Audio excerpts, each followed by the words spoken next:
Hey, welcome back, everybody. Turn up, it's Tuesday. How y'all doing today? Y'all already know what time it is. We ain't gonna mess around. We gonna pick up where we left off from yesterday, and we ain't gonna do no plan. We got to hop right into this because it's just so much to go over. Now, before we do that, I will just say how you doing, everybody. Thank you for coming through. I'm really glad to see all of you. Go ahead and hit that like button on your way in, and if you're feeling good, go ahead and hit the share button as well. Again, big shout out to everybody in the building today. We're gonna continue decoding Jesus like never before, and the purpose of this series is to go into the occult, uh, the occult decoding of Christ. Now, most of us know the religious Christ, and in the previous video, we went over a lot of things we've heard about Christ and religion, and we synced them to the science of the ancient spiritual systems. It was very interesting. If you missed that previous one, go ahead and check it out. It's a lot of knowledge in that one, and it's going to be a lot of knowledge in this one. So we're still on a foundation of sacred geometry, syncretism, and today's perspective is YeSHUa is the Egyptian god Shu. I will be proving that at some point in this series. I'm hoping it'll be in this one if my slides and everything flow the way that I want them to flow. But this is going to be a powerful series, especially for Hebrews, Christians, everybody. I hope you've been following. So let's get right back into it because in the previous video, we went over the fact that Christ replaced the Great Mother and that the Great Mother represented liberation, free energy, and the knowledge of the cosmos, which was distributed evenly throughout the people. There was no monopoly on it, meaning there was no occult schools hidden, knowledge. Today, we're going to be showing you more of the occult deception, meaning how they hid the ancient spiritual systems and replaced them with these modern day sun worshiping systems. So let's get right back into it. And of course, this is from the perspective of Jesus. Now, this was the last slide that we left off on yesterday. This was the last slide. So we're going to pick back up on this one here today. Now, what are we looking at in this collage? Because I'm not ready to go to the next image yet. I still was kind of pointing out some things on here before we cut off. Now, what we want to point out in this collage, let's start with the top right corner. That's a god called Horus, the Egyptian god Horus. And what I want to point out to you is that Horus is another form of YeSHUa or Jesus. And Horus is in the word Horus. We're about to get deep, and we just started. We're about to get deep, and we just started. Why is that important? Anyone that knows what a chorus is, a chorus is three tones of voices stacked together. So the original chorus or Trinity, according to the Christians, would have been Father, Son, and Holy Ghost, and that was the Krios. The Krios was the crows. In other words, let me break something down to you. Another word for the sun god was the crown. I keep telling you that Jesus, Serapis, with the cup on top of his head, represents the crown chakra. If you look in the bottom left corner, that's the human, and that cup on top of its head is how the energy flow through the crown and out of the root. This is what connects us to the ethereal realm. So when you see gods, if you just Google God Serapis with the cup on his head, you'll see what I'm talking about, where the Greeks started to personify the crown chakra as a god named Serapis, which became Jesus. But prior to that god becoming Serapis, we didn't personify it, we just called it the crown. So that crown of thorns that's around Jesus' head represents this crown chakra. We're going to be getting in deep into this symbolism, but stay with me. The word crown is also spelled C-R-O-U-N, because we know when you say round, you don't say R-O-W-N. You can spell it that way, or you can spell it R-O-U-N-D. But what I'm trying to point out to you is crown with C-R-O-U-N. And crown became cross. Cross. The crown chakra represent the cross, the great crossing. If you look at the image in the bottom left corner, if you were hovering above that crown chakra, you would see a circle with a cross like you see in the bottom right corner. That's the Hunapku. Now this is the Taurus field done by the ancient Hawaiians and Polynesians. That's called a Hunapku. It's in stone engraving. That is the Jesuit cross. It's the secret of the Jesuits, by the way. This is Hitler's swastika. Shows you the secret of creation. This is the thing they going to war about, to hide this knowledge, people. This is infinite energy. How to tap into the ether. Now listen to me. If you're hovering above the human's head and you're able to see the energy flow into the crown, it looks like a cross, a Christian cross. Like I said, it looks like the image in the bottom right corner. And it's spiraling into that middle drain. All right? So the crown, C-R-O-U-N, the N was also replaced with an S, and it was the cross. Now we spell cross C-R-O-S-S, but we say kraut is K-R-A-U-T. Now cross is also C-R-A-U-S, like Claus, Santa Claus. I'm trying to break down to you how these words changed over the years, and now we don't know the truth. I'm trying to give you back the truth. Stay with me. The word cross, C-R-O-U-S, became a symbol that you see in the bottom right corner. And that cross was personified also as a bird called Horus. See, the word cross, C-R-O-U-S, was changed to be chorus. Cross became chorus, and caress became caress. This is a caressing motherly energy. Caress is how we get the word caress. Christ. Christ is caressed. But it all comes from Karos. He represents the Karos, where that caressing take place. So another symbol for caress was the crest and shield. The crest is represented by that because the crown chakra makes a crest, and it also forms a cross. So it was personified as a Christ, and also as a chorus or a Horus, the bird. So as you look at Horus, the bird, you see Horus' wings is open just like Jesus' arms was open, because both of them are personifications of the cross, the cross. Now this is also the crust, like a pie crust, because this represents the edges of the Taurus field. So if you look at the crown chakra and the root chakra, this is the edges of the shell, or the crust, or the crust. And this is the Christ consciousness, because this shows how the energy flows in and out of your earthly reality. And that's what the Christ represented when he came in and out of the earth with the resurrection.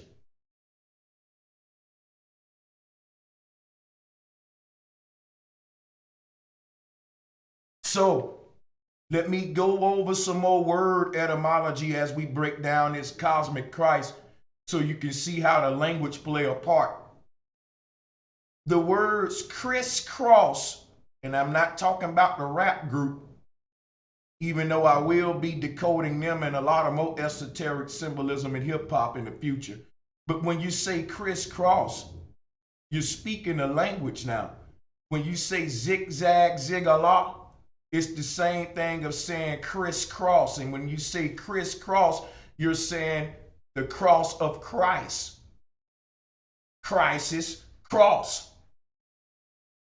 Christ represents the cross, or the great crisscrossing, the cosmic boulevard. In the previous video, we also went over how this was a personification of that cosmic boulevard with the arms open, just like Christ, represent that motherly caress, Christ. So I'm just showing you how we bent the words and lost the truth. So as we say crisscross, those two words were married together to become the word krios. Yes, people, Chris plus cross equals krios. And the word krios began to walk into the word krios, which is the word crease. You know how you crease something? How men iron their pants and put a crease in them? That crease is the narrow gate that Christ speak of, because this great crossing where the crown chakra is, all of the energy squeezed down a small little tube. They say it's the eye of a needle. A rich man can't fit through this narrow gate because all of his worldly pleasures can't fit through that crown chakra.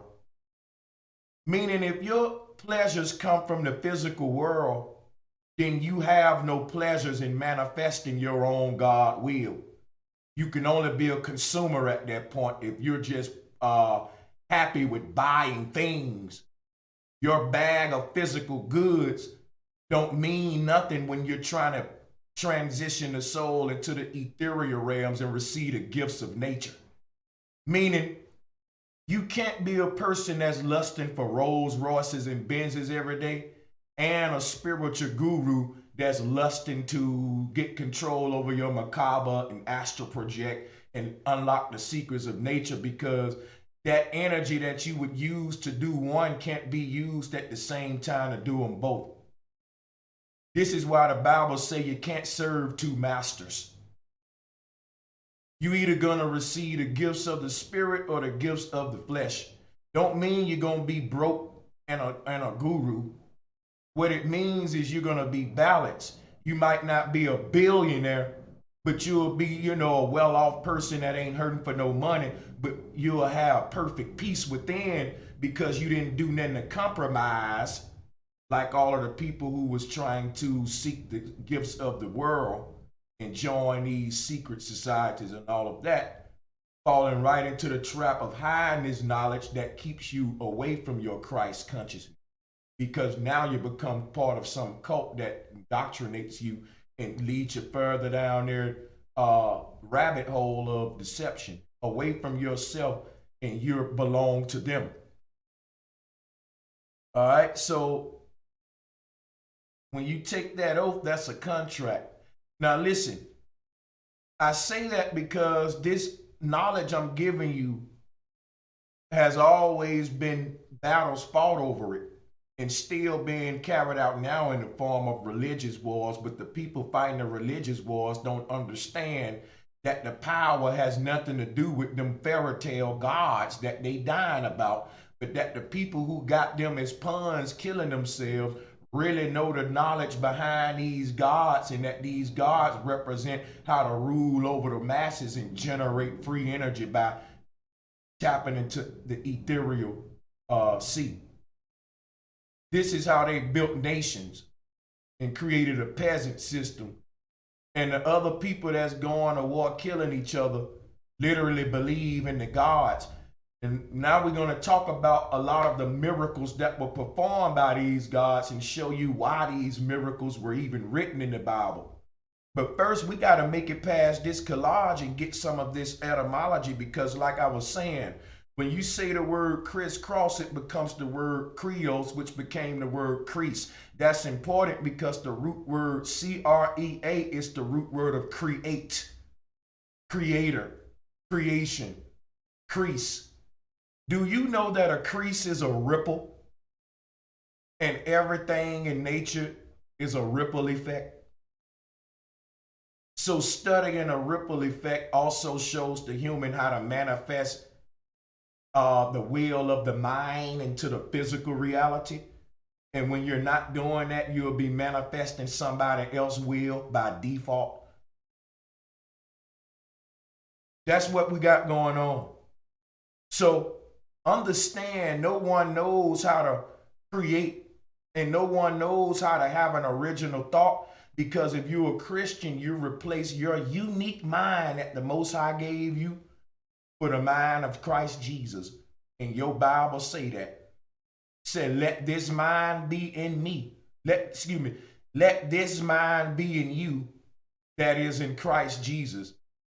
So even though you got a mind for your damn self that can rationalize from your own unique perspective based upon your own unique experience that you went through in your own damn unique lifetime, you gonna cancel out all that and go by this dude who talking in the Bible's experience.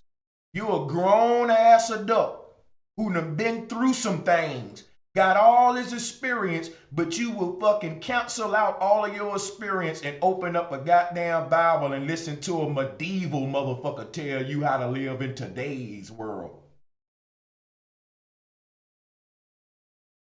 And wonder why you keep bumping your head. Can't nothing beat your own intuition. Christ told you the kingdom of God was within, so that means it ain't in the Bible. Jesus didn't have a Bible. So what I'm doing today is showing you the secrets of unlocking the knowledge of the cosmic Christ. Listening to the voice within you and manifesting your own will and not the will of Pastor Pochop black ass. Because if he want that jet, he gonna manifest it.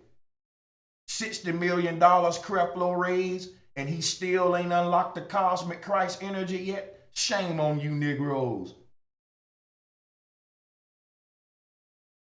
Now we got to go to ancient symbolism to reconnect with our ancestors.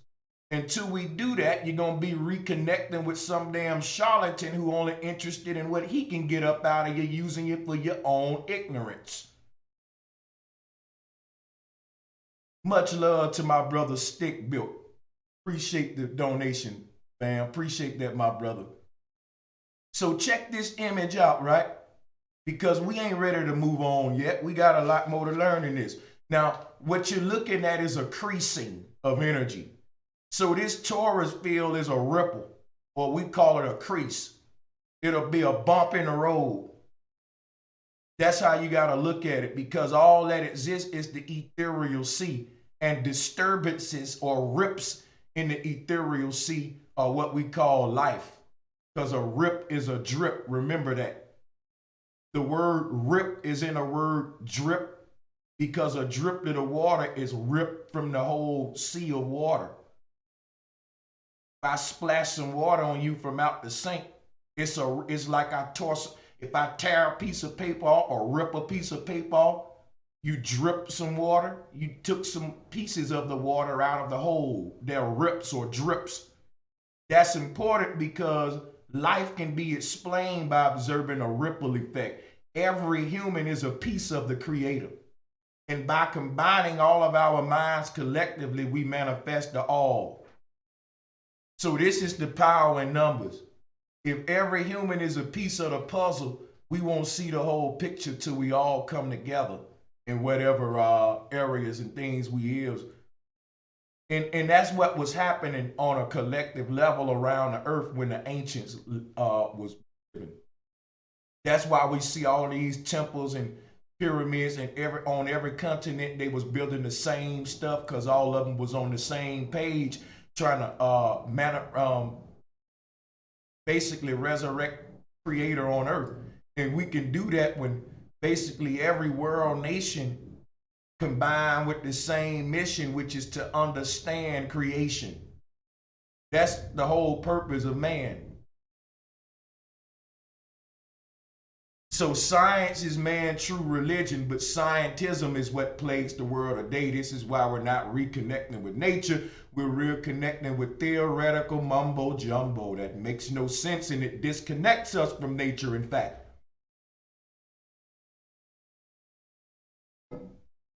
So let's get some more word etymology because that's important.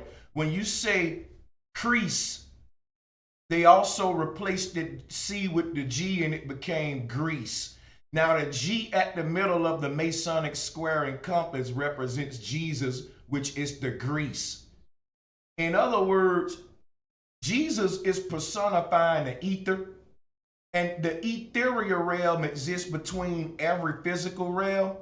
And the physical realm is very dry and rigid. When you think of elements, think of all the parts of a car. You got the motor, all of this metal inside of a car. That's the elements.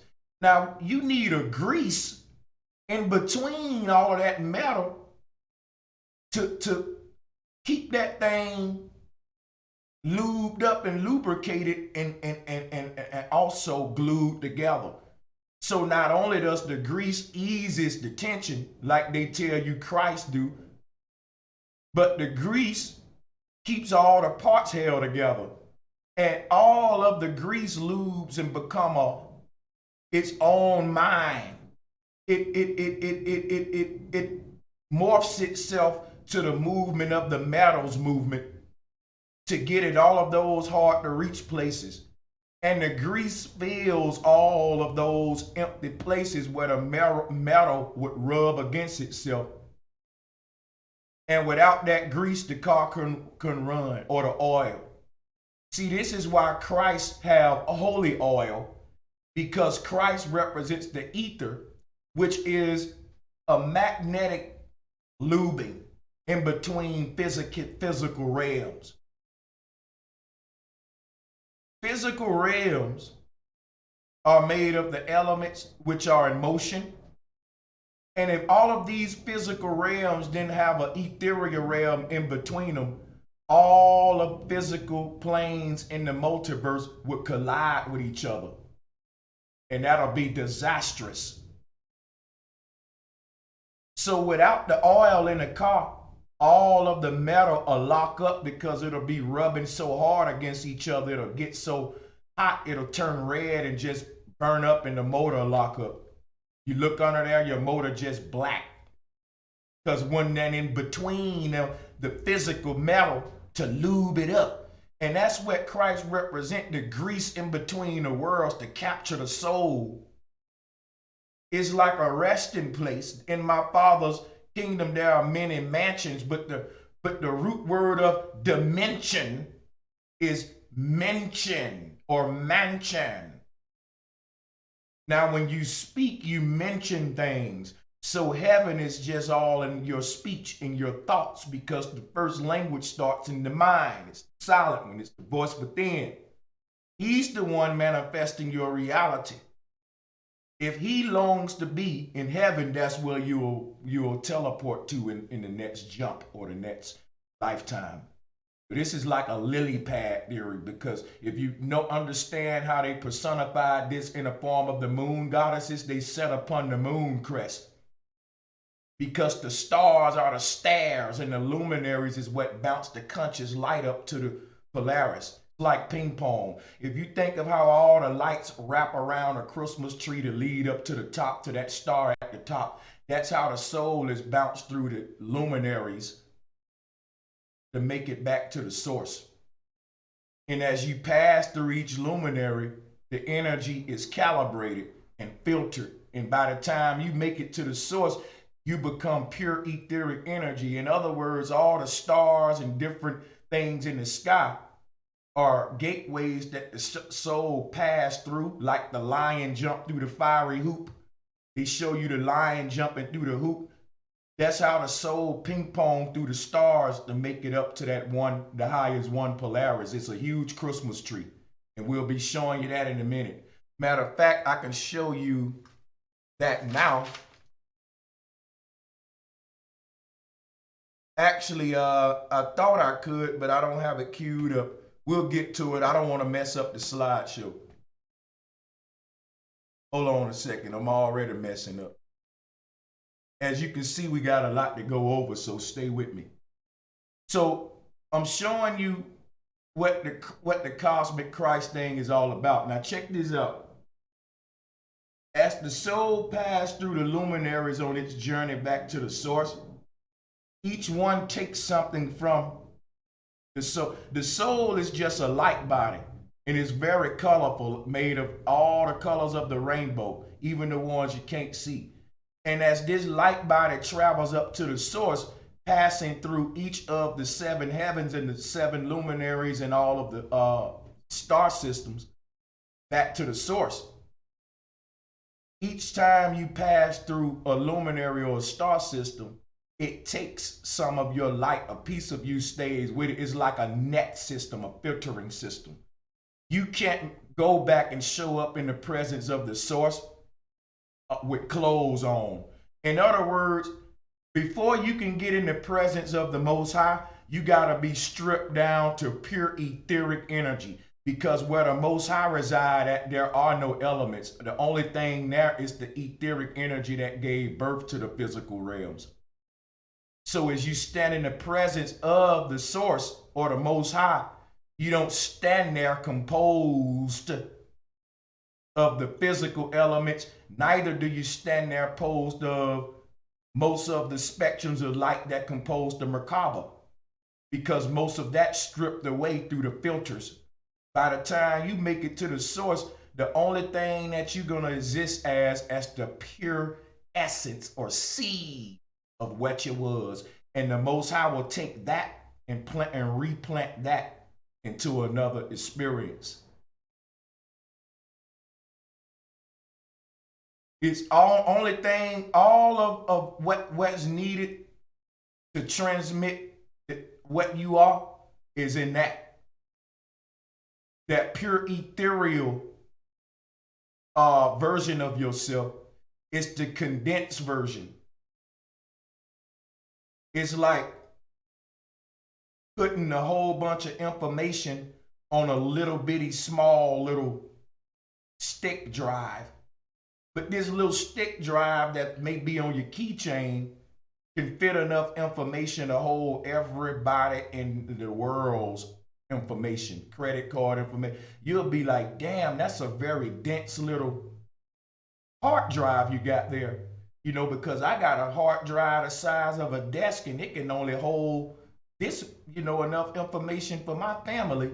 Here you go with a little bitty stick drive and it can hold enough information for the whole world. That's what the Creator take the most, that very dense seed, because everything of what you are is being recorded in every plane of existence and reinterpreted for that particular plane. Since you exist as a bunch of different aspects, each one goes back to their perspective heaven. So when we talk about the seven heavens, your light body is made out of the seven chakras. And as you pass through each of the seven wandering stars, everyone is color coded to suit a certain chakra. And if you're passing through, let's say Mars, once you make it through Mars, your light body will no longer have red in it anymore. That version of you will be captured by Mars. So every chakra is a light that sinks the Merkaba to a certain wandering star. So it's seven chakras and seven wandering stars. And as you travel through those wandering stars back to the source, by the time you get to the source, there is no rainbow colors around your Merkaba, because each of those wandering stars take that version of you with it. Okay? So the Most High is just a concept, because the Most High has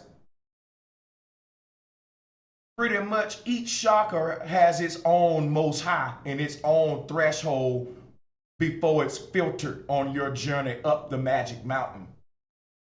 So to the root chakra, the second heaven is its Most High, but that's that lower version of you. It can't ascend that high. So if you notice, Mars is very close in the sky.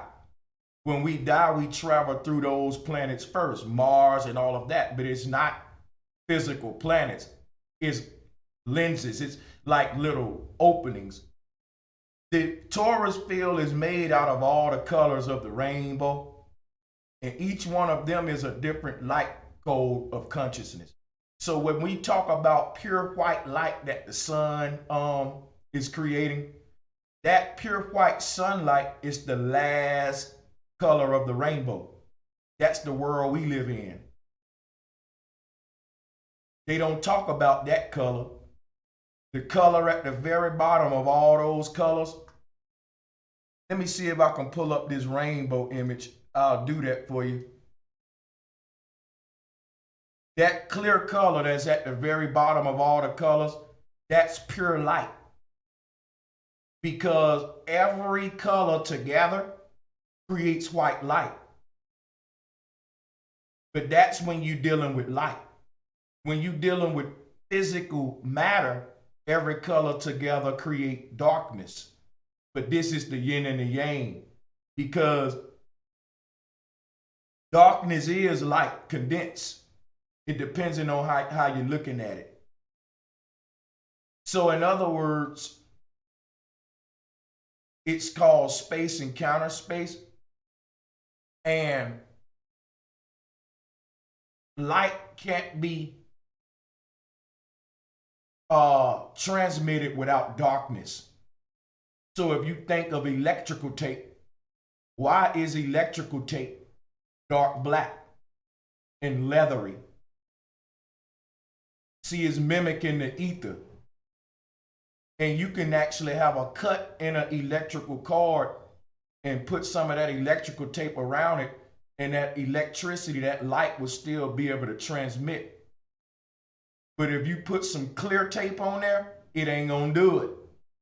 So this is why the light body or the consciousness is transmitted through the darkness or the shadow of death, the valley of the shadow of death. It's a narrow squeezing opening. So if you look at this Pac-Man mouth, it's gobbling up you, the light body.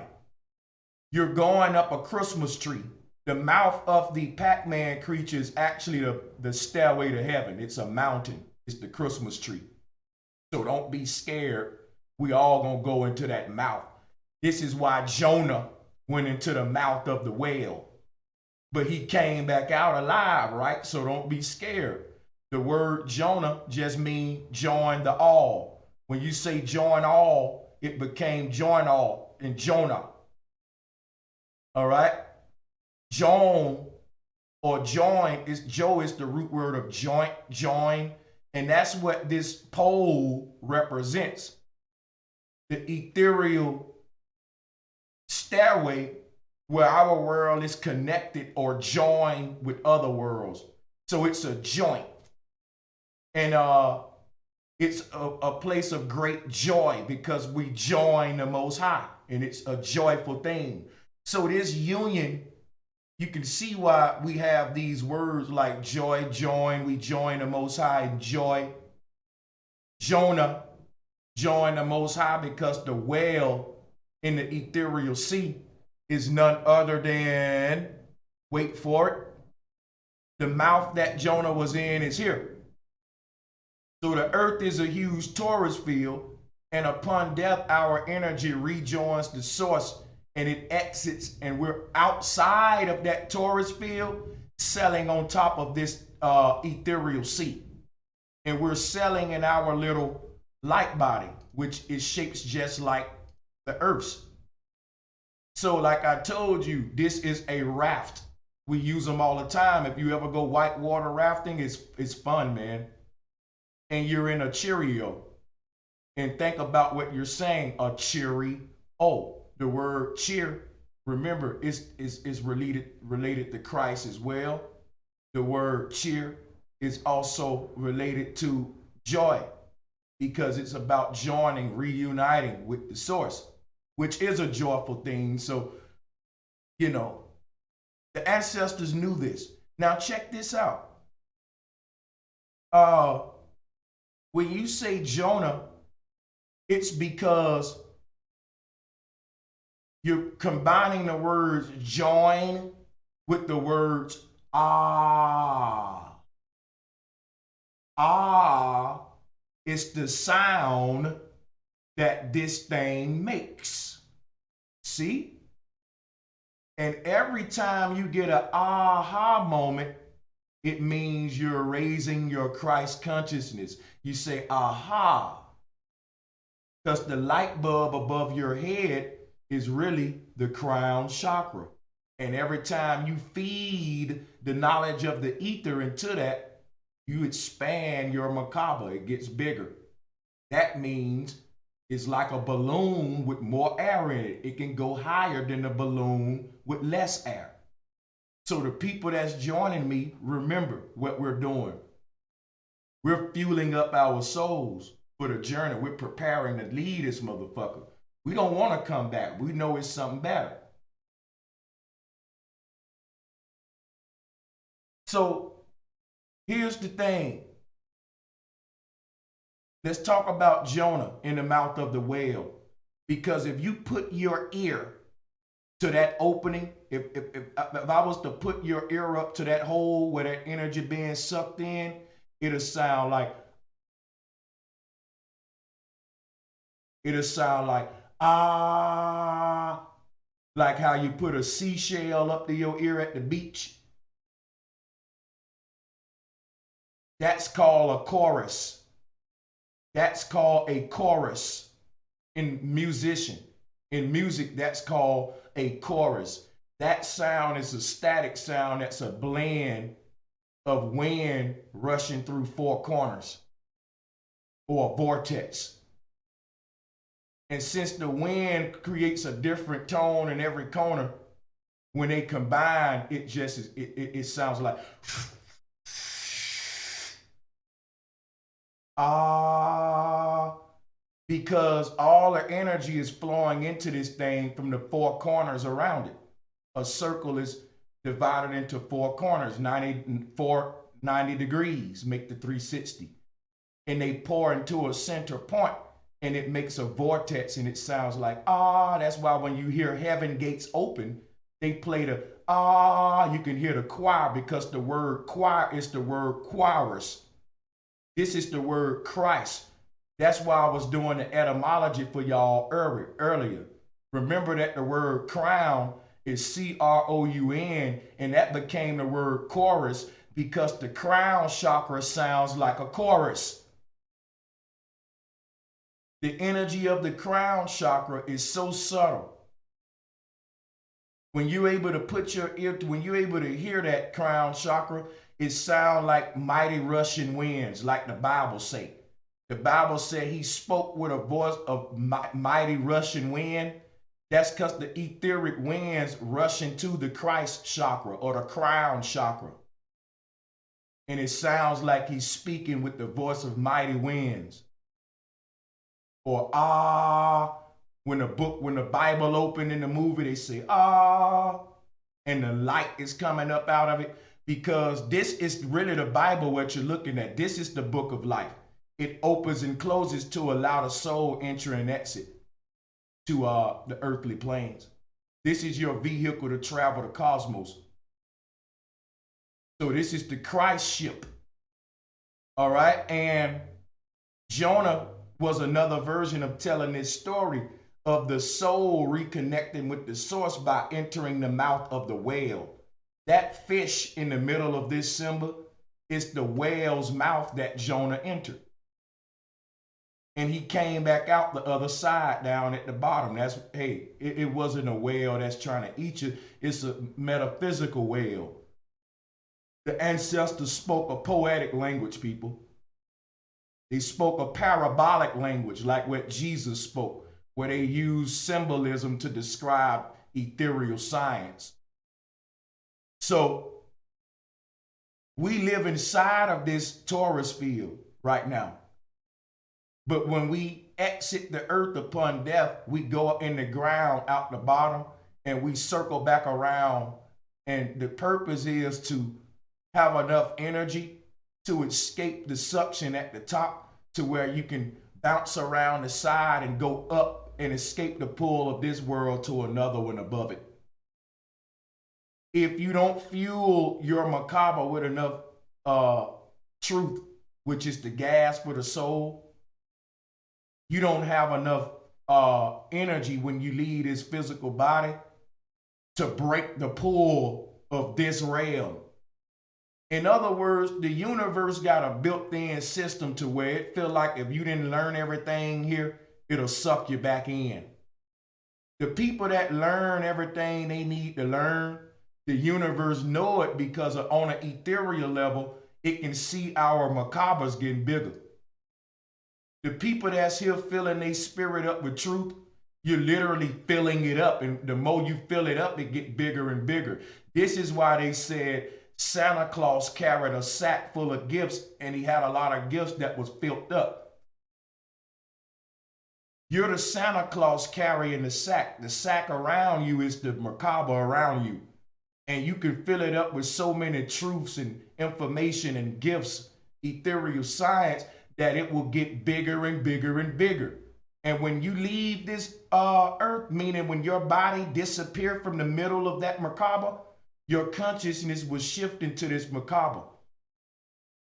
And when that happens, you will exist outside of the earth, being flushed out of here like a Cheerio. You will look like a human inside of a whitewater raft selling some waters. Now think about it. The man with the biggest ship get to survive the storm. If you on a little bitty ass raft, you ain't gonna be able to survive this rough journey. And you're gonna get sucked right back into the vortex and come back and reincarnate because you didn't learn enough. Your spirit didn't get fed enough because you was too busy getting your body fat. See? People who have been enlightened in this lifetime, getting aha moments, it's like they got a ethereal air pump and they're pumping up that macabre around their body, and it's getting so damn big that when they leave here, they gonna be like that hot air balloon that when you cut the damn strings at the bottom, it's gonna shoot up to the sky. The only thing holding that hot air balloon down on the ground is the body. But when the body is no longer, the heart ain't beat no more, your spirit ain't gonna be anchored to the earth no more. Your consciousness gonna shift to that spirit body, and you're gonna realize then while you was on the earth, you was fucking up, wasting time. You're gonna realize you was learning rap songs and how to twerk and all that shit, but you weren't learning how to reconnect with your spirit. So you're gonna pay for that, and you're gonna come back here over and over until you learn what you need to learn about yourself and how great you are. Nature got a system built.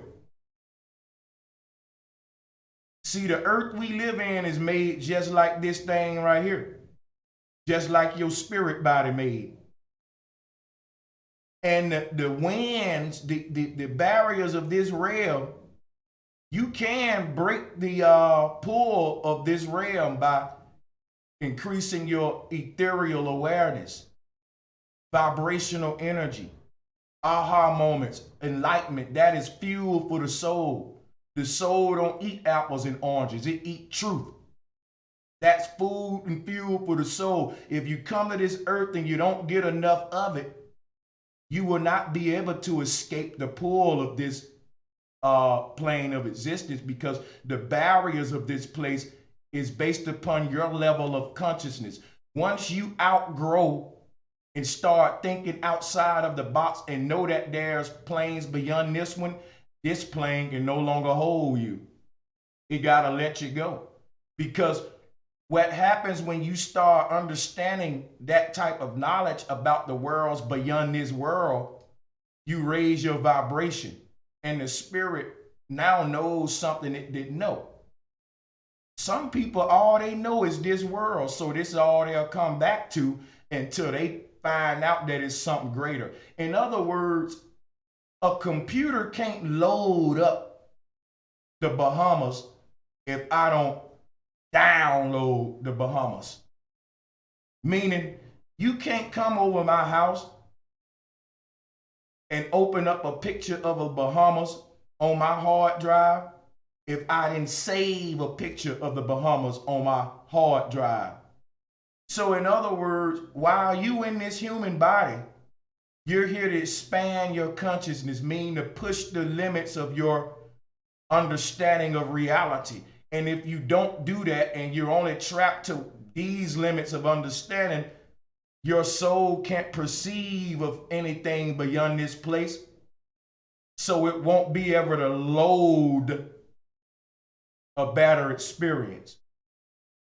If you only think this is it and this world is your heaven, then you won't go no higher than here because you're vibrating with this world. But the people who uncover the mysteries of the universe and learn that there are worlds beyond this world, greater worlds, lower worlds, and you can choose which one you want to be on based upon you understanding the limitations of consciousness awareness on that plane. There are higher planes of existence where people are existing and they're putting the elements together in better ways than us, because we making cell phones and all kind of other dumb shit, guns and bombs. That's how people manipulate the elements in this low plane of existence. And if you think that's the only way you can manipulate the elements, this is where you're gonna come back to make bombs and make guns and fucking dashikis and jeans and shit. But there are beings who are born on this earth who have aha moments in their lifetime, and they unlock mysteries beyond this plane of existence. They are able to conceive in their mind other realities where the elements can be put together in better harmonious ways to create a better experience. And if you can imagine a realm that's better than this one, you will no longer come to this one no more. That's why they say if you can imagine it, you can go there. This is how we load up heaven on the ethereal plane. So again, if I didn't save a picture of the Bahamas on my computer, you can't load it up. So when the body goes into the ethereal realm, it goes to reload an experience. And based upon what you fed the spirit when you was in the body, would determine where the body is reprojected at by the spirit. And it's like a checkpoint system. In the video game, the game gonna start you back off where you died at until you go further. If you move beyond that checkpoint, then when you die, you'll be start off higher than that. See how it works? You gotta break the threshold of understanding that governs this reality to make it the higher ones. And you do that with imagination, with mind energy, closing your eyes and just dealing with the possibilities of how life can exist in harmony with the elements without having cell towers, microwaves, pollution, because all of that way of manipulating the elements is the bullshit level of understanding that this plane of existence is on. But there are different levels. There are many planes of existence where we exist on those planes of existence. And in order for you to get to those planes of existence, you got to transmit your consciousness to that version of you that's on that higher level. So when we talk about operating in the higher self exists in a higher realm. It's a layering system. So when you come here, you're coming here to break the thresholds of the boundaries of this place. The mental limitations when somebody say, oh, well, this is all science that have been able to figure out. You can't do nothing else here but make bombs, guns, condoms, ice cream, slaughterhouses, name brand clothes, TVs, PlayStation, rings, hats. This is the level of understanding that man has achieved with manipulating the elements on this realm. That shit's just funny. You talking primitive. Yo, we are slow. That's how I know there's higher realms of existence that you can only go to by tapping into Christ consciousness. And that is what I'm showing you here today. This is spiritual tech, what I'm giving you. All right. Now give me just 1 minute because we had an hour and I need to wet my throat box, my throat dry. Let me drink something Let me take just a small break, people, just a small one.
All right, let's get it.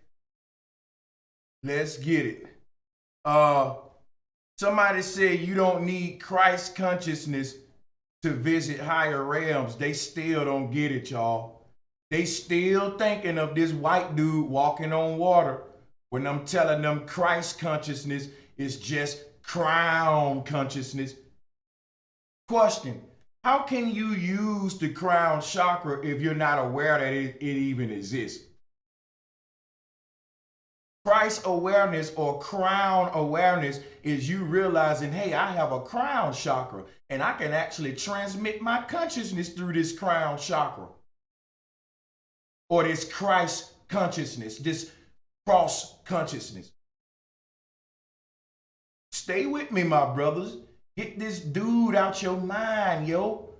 That's why I'm teaching this stuff, so you can quit saying crazy stuff like you don't need Christ to visit higher realms. You don't get it. You still thinking we talking about a white dude who walked on water. I'm breaking down in you now what Christ is personifying, the crown chakra. So you do need the teachings of Christ to unlock this. They just turned the ancient teachings into a mythological Greek parable way that they can understand it. But everything they said about Christ was true. You just got to learn how to decode it and quit saying you don't need this, you don't need that, and just take everything you given and use it.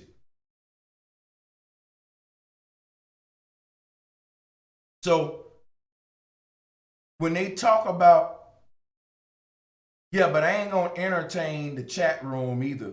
I'm gonna get back and keep on teaching this presentation, y'all. Make sure you hit the like button as well. So yeah, let me continue with this, right? When we say crown, we're saying crown, crown. What? And you can spell it Crayon. Crayon. A crayon box is representing the crown chakra. You see, all of the ethereal light, all of the light spectrum of reality enters through the crayon chakra. Hold on a second. I just changed the slides by mistake. So here's what we're talking about. The crown chakra was represented by a UFO ship hovering over the human body, beaming up the human body into it. The human body represents the conscious mind, and that basically the light represent you, the conscious body, the macabre around your body. Remember, the physical body got a light body around it. And that beam of light represent the macabre around your physical body. That's what you fly. What happens is the spirit collapses. The chakra system is like a bowl around the body, and each chakra making its own circle, and some circles bigger than others. So these different color circles inside of circles look like a 360 rainbow around your whole body, or onion rainbow, an onion rainbow. And that's what that UFO ship represent. See, all the chakra light is different colors, but each one is their own circle and their own intensity. So it's their own size. Now, what happens is the crown chakra winds up all of the chakras from the root. Like blinds, when you pull up the blinds and it come up, the curtain come up, the blinds come up. The crown, see, that UFO ship sucking you up from the earth represent how the crown chakra sucks up all the other chakras, even the roots. It sucks them all up into the crown, and it flies away to another plane. And then it beams them back down, and when the root get anchored back into that plane, you solidify in that one. So it basically is saying you're being unplugged and plugged into different simulations. And that's what that ship represents. And the crown is the crayon. And the crayon is neutral. If I say, give me a crayon, you'll say what color? Because the word crayon is the word crown, and it's neutral. And the way they stack up the different color crayons in the box is real spiky, like the crown chakra. Let me show you what I'm talking about.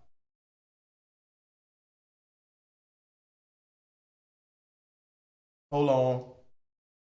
Here is the opening. What I'm about to show you on this next slide is what it looked like. This is what it'll look like if you were to look inside of someone's crown chakra. You'll see all the light of the stars being put into their pineal gland. And it's bursting out of their feet, recycling out the bottom of the earth and back into their head again. We're constantly being fed ethereal energy. That's what's making your heart beat, people. It's more than the wind and water, people. So again, let me do this real quick. Hold on. We got a lot to go over. We ain't even got deep yet, as you can see. You can see while I'm flipping through these slides that we finna get deep later in the series, but we ain't ready to go to that deep stuff yet. Hold up. Let me go back to the beginning of this, because man, I done messed up again. Here we go. Hold on.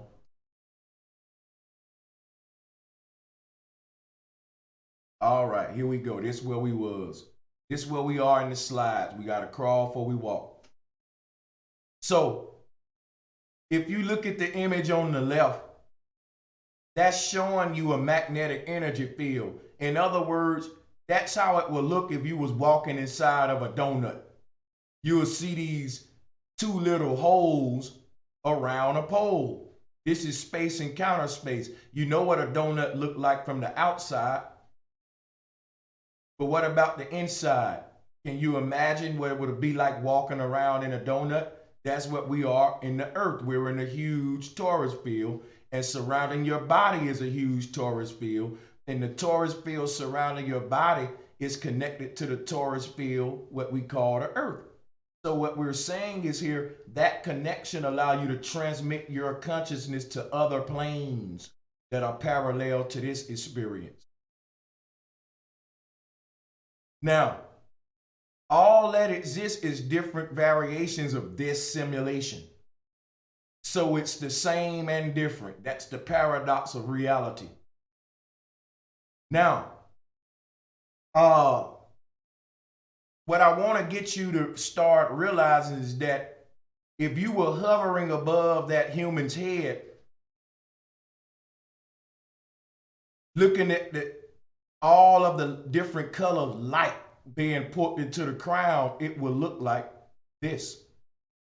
This is the best image I can get for you. But if we was to zoom out a little bit, you will see it's making a plus sign. It's actually making a plus sign, because as this thing pull in the energy from all the four corners around it, it looked like a plus sign, and this is why we get the Christian cross. This is the great crossing that allowed a consciousness to be transmitted to other worlds. This is what people see when they die, when they say it felt like I was sliding down this spiral of light. Yes, people, you are electrical energy. And just like we transmit electrical current through cords, the Most High transmit electrical current through cord. So upon death, as we journey back through the stars, we're actually electric light traveling through a cord system.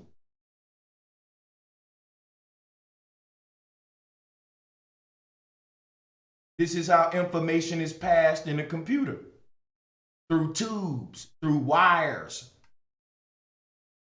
What make you think the Most High makes shit any different? In fact, where you think they learned it from?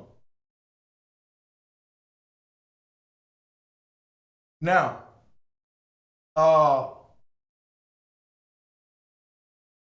something else I want to point out. It's important, right? Damn, where was I going with all of that? It'll come back to me. Let me get back with my notes. It'll come back to me. So remember this, that it's the crown and root chakra that drives the torus field. All right? Just like a screwdriver. It's the screw being tightened or loosened that causes the bolt to either go up or down. Now, when the screw go down, the bolt go up. When the screw go up, the bolt go down. This is that what I just told you is the universal law that governs all matter in nature.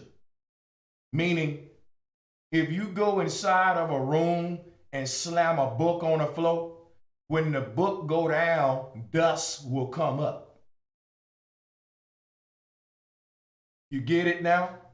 Every time some go down, some go up. That's the law of the universe. Every time some go left, some go right. Everything balances out with a polar opposite action, cause and effect. So, as the body goes in the ground, the soul goes up, because the body is the physical elements. And if you think of somebody dropping a bag of dirt on the ground, as that bag of dirt make contact with the ground, dust from the bag will go up into the sky. So let me stay on track here, because all of this is going to tie into how reality came into existence. The sky that's above us was created by the Most High making the ground. In other words, the same time the Most High created the ground we walking on, the same simultaneously was creating the ground. I'm going to say the sky. All of the dust that the Most High was kicking up when it was creating this realm became the sky above your head. The different layers of gases that were condensed and molded together in this reality. Think of a construction site. There's a cloud of dust above that construction site because they drilling into the ground. They kicking up dirt, work is going on. And so they breathing in that dust, everybody on a construction site. When I used to work at a construction site, I used to clean my nasal cavities out to work. And you see how much dirt up in there. Same thing with humans. The oxygen, the atmosphere we breathe is the dust that was left over from creating the ground we walk on. So the sky above was created at the same time the ground below was created. One wasn't created before the other one. As the creation below was created, the creation above was created simultaneously.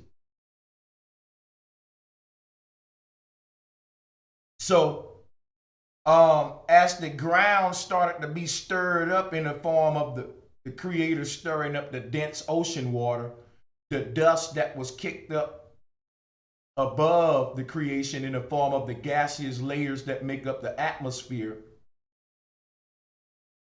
was being stirred at the same time. The ether stirs the elements. Dense forms of the elements exist as gaseous states above this condensed reality. Everything reaches a dense point here, but above your head are the same elements in subtle forms. Water exists above your head as air. Then air exists above that as a least dense form of that. And it just keep breaking down from water to air to helium to so many least dense forms of the same thing until it's just become pure source again. And this is how we break down as we travel up the stairway as well. It's a filtering process. It's a filtering process. So by the time you make it the source, you're at your most least dense form. You're so high up in the sky. You're past the layer of helium. You're past all the light gases. You're past all the wandering stars. Now you exist. What makes you up is all of these different ingredients together in a pot called a body. But when the body don't exist no more, all of these different respected elements go back to their respected locations. It break down and everything is filtered. It's just like when you take trash out. You put the plastics in one thing, the aluminum in one thing, and you filter it. So when we breaking down and decomposing, the earthly elements go through the ground and the gaseous elements go through the sky. This is the law of density. This shows you the journey of the soul. So these four corners around the body represent earth, water, wind, and fire. These are the four main ingredients that make up you, and they each break down their own way upon death. You got to give back all of these different ingredients that composed you. And there's an order that they go upon ascension and descension. That's what I'm breaking down to you now. The cosmic journey, or the journey of the Christ, which is you. Because you exist in the middle of your own cross, as you can see. So what I'm teaching you is how to carry your cross to Calvary. What I'm teaching you is the Medonetta, which can be interpreted as the mode of operations for the nettas, which are the luminaries. This shows you how to navigate the underworld. And the ancestors spent their whole life studying the shit that I'm teaching you, not twerk videos and pseudoscience. See, a lot of these people, when they leave the body, they're going to be lost, and the only place they're going to know where to go is back here. The only thing they learned was enough for them to come right back here, and that would be the equivalent of you flunking in school. You learned just enough to bring your ass right back. You didn't learn enough to go beyond to the next grade. And I showed you how you do that by tapping into the crown chakra. This is the connection science what I'm giving you. It's a lot of chakras. The heart chakra, root chakra. We can make videos on each one. But the one I'm focusing on now is the crown chakra, because that's the one that they closed for the past 7,000 years. This is why you ain't manifesting the will of the heart, because the universal influence is not getting through into the crown chakra. You got a doggone cap on top of that thing, and ain't nothing pouring into that cup on your head. And you just been exercising the root chakra, and the root energy been influencing your heart. So everybody thinking with their sex organs in this world. But what I'm doing for y'all is I'm taking the lid off of that cup above your head, and we learning that there's more things that we can ponder on besides twerking, cars, and this physical matrix. And once we start thinking beyond outside of the box, guess what happened? You leave outside of the box. It's literally that simple. Now, what does it mean to leave outside of the box? I just told you a minute ago about crayons, and the word crayon means crown. Literally. My girl is Vietnamese. She don't say crayon. She say, pass me the brown crown. If you ever listen to an Asian person pronounce the word crayon, they don't pronounce it crayon. They say crayon, crayon, a crayon. And that's how I even decided to go and do my etymology research to break down the word crayon and sync it with the word crown, because I heard my girl say they was coloring, she was coloring with the kids, and she said, yeah, this is my favorite crayon. I said, baby, it's not a crown, it's a crayon. She said, I pronounce it crayon. And I said, that's interesting, because a box of crayons actually look like the crown chakra.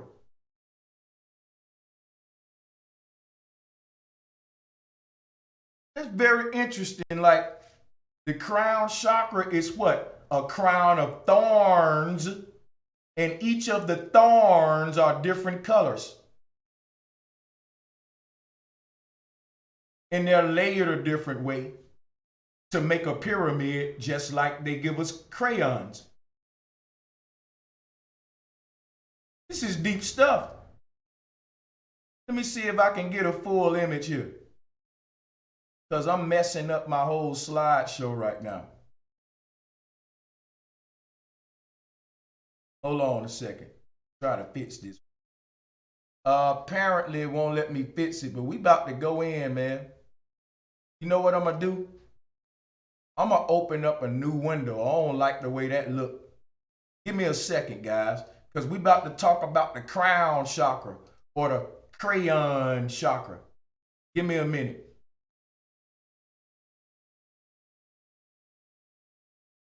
I gotta redo my screen shares real quick. It won't take but a second.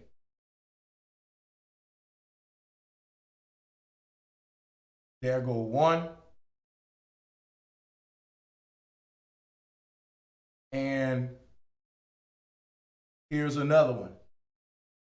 Let me actually go ahead, and I'm gonna keep them.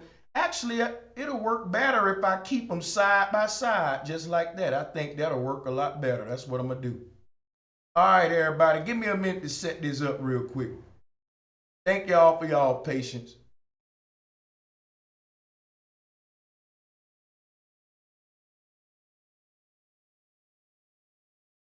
I'm gonna actually do this like this. We need to get our screen right so we can continue this session, man. All right, I don't want to be messing with this when I get going. This is good enough for me. We'll work with that. All right, so check this out. Right now you can see what I'm doing now. To the left is the crown chakra, and to the right is the crayon box. Now the crown chakra is what creates the box around your body with all of the colors in the rainbow. Listen to what I'm telling you. The crown chakra is spiky. It's spiky, like all of them different points you see going into there. It looked like spikes, like when the Christians told you it's like a crown of thorns. Each thorn is a different color, and they all pour into the pineal gland. So that's why I'm showing you the image on the left. If you can imagine a bunch of different colors, all the colors of the rainbow, pouring into a singularity or a black hole, that would be the box. The cardboard box is a black hole, and all of the different colors is stacked up and layered in that box, and it's spiky. So when they giving you this crayon box, they actually giving you spiritual science to those who know how to look at their reality behind. See, some of us see a different reality when we walk outside. Like if I can give you my brain for a day, you will have so many aha moments just going to the store. Because I see the world different. When you go and look at that movie, They Live, them dudes put them glasses on that let them see the world that was behind the world. That's what I'm showing you now, the occult world. You see, from a simple box of crayons, like when they say truth can be revealed in everything, but it's your third eye open, because really the ethereal realm is speaking so loud to us with symbolism to free us that you ain't got no excuses for not getting the knowledge, other than you didn't open your mind enough when you was living. So you're going to keep getting recycled and reincarnated here. And that's another way of nature saying, to crack some eggs, you got to bang them a little harder up against the wall. And the cracking of that egg is the opening of your crown chakra. You got to film over that thing, man. You got to rip it open so that etheric energy can flow through. You can receive this download. So your egg need to be cracked. We need to crack your head, Negro, so you can open your mind. We're going to crack your head. Head busters around here, flat power. So what we're going to do is crack your head open just like this crayon box, so all of the etheric light will bleed into your dome. Each crayon is a different starlight, a different color. Each light in the sky is a different color. You see them as the same color, but if you get a telescope and zoom in, you'll see each of them little lights is a different color, and ain't now one of them the same. Just like these crayons.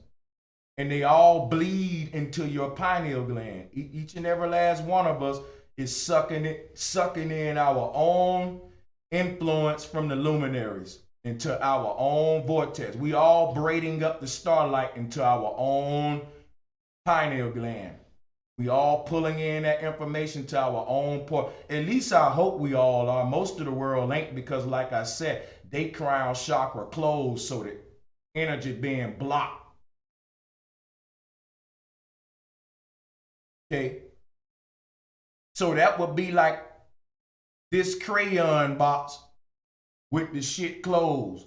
Now, can you color with the box closed? If you tell a child, hey, here goes some crayons and a coloring book, go ahead and bring these pictures to life and manifest your will. Color it whatever colors you want, baby. But the rule is, you can't open the box. That child will look at you stupid and start crying because it can't manifest his will. It's got the colors right there to do it. It's got the colors right there to do it, but it won't open the goddamn box. Once you open your mind, you become an artist and you begin to paint your reality and manifest the will you want. Okay? But you got to open that crayon box. Now you got to open up that crayon box. And that crayon box is the crown box. The crown chakra is the great seal. All right, it's like the bottle top to a drink. If you keep that open, the ethereal influence will flow through your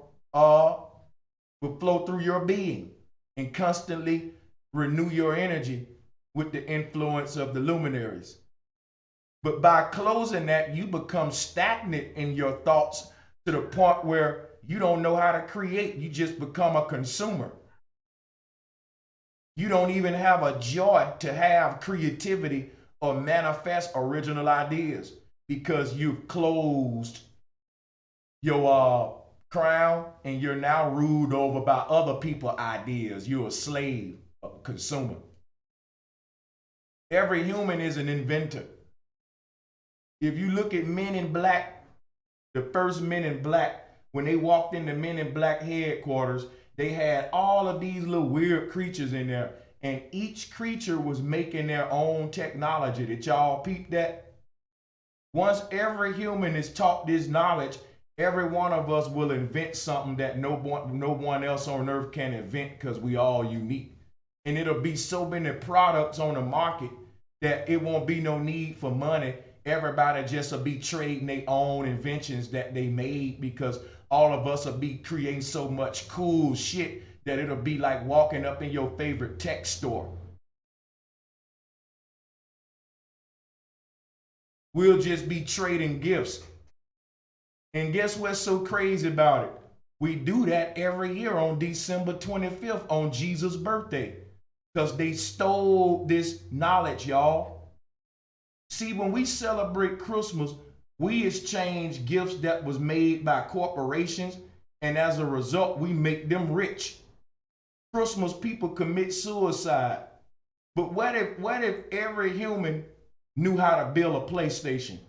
What if you know how to go in your backyard and make an Xbox? When Christmas come around, everybody will be excited, because you will be happy to give your gift to your neighbor and take their gift, because everybody is geniuses. Like if Bill Gates made you a damn computer, you would be happy to get it. That's his idea, his invention. But what if everybody had a unique invention that was equal as good as the computer? When Christmas came around, we wouldn't just buy other people's inventions. We'll all just be trading our own ideas, because everybody will be creating this cool ass technological shit. Everybody know how to build this shit. But since they hid this knowledge, we all slaves, and other people's ideas is the currency that drives the economy. See what I'm saying? And when Christmas time used to come around in the ancient world, everybody exchanged gifts that they made. So what you got was unique. You the only one on earth that had that shit. Everybody got a PlayStation or Xbox. If your mama sat there and created some shit, man, I'm talking about, and we talking about the ancients know how to manipulate magnetic energy and build all type of cool shit. And each device was unique and was useful, applicable, vibrational instruments, amusement instruments, you name it. So when Christmas time came around, the word Christmas meant that the village came together to exchange the gifts that they put from the ethereal realm. Some of the greatest inventions came when the person was asleep, and they dreamed them in the dream state, and they woke up and made them in the physical realm. So in essence, they created them with Christ consciousness. So when Christmas came around, we exchanged the gifts of Christ. Inventions that was so unique, you couldn't even imagine them if you weren't that person. Like, you'll be surprised when the human open up his mind, all the things we can ponder and create. But we live in a closed-minded world, so when you go to the store, it's just a few products on the market. It's only a few corporations that run the world with a few thousand products. In the ancient world, every human was a corporation creating unique products. And most of the shit you own was unique. You couldn't find it nowhere else. Everything we own today, everybody got one in their house, because only a few people control what's being invented and being pondered into the environment, the physical objects that shape our reality and create our matrix. We only receiving that influence from a few charlatans. But when it was universal, everybody shared unique knowledge. Each human, see, a human ain't healthy if it ain't able to manifest the ethereal will.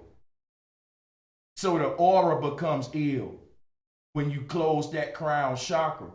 And as a result, the human body start behaving weird, meaning it start to do crazy stuff like kill babies, go to war, blow itself up in the name of gods, spend its whole life twerking and doing nothing but being a slave, and don't care nothing about learning its reality around it.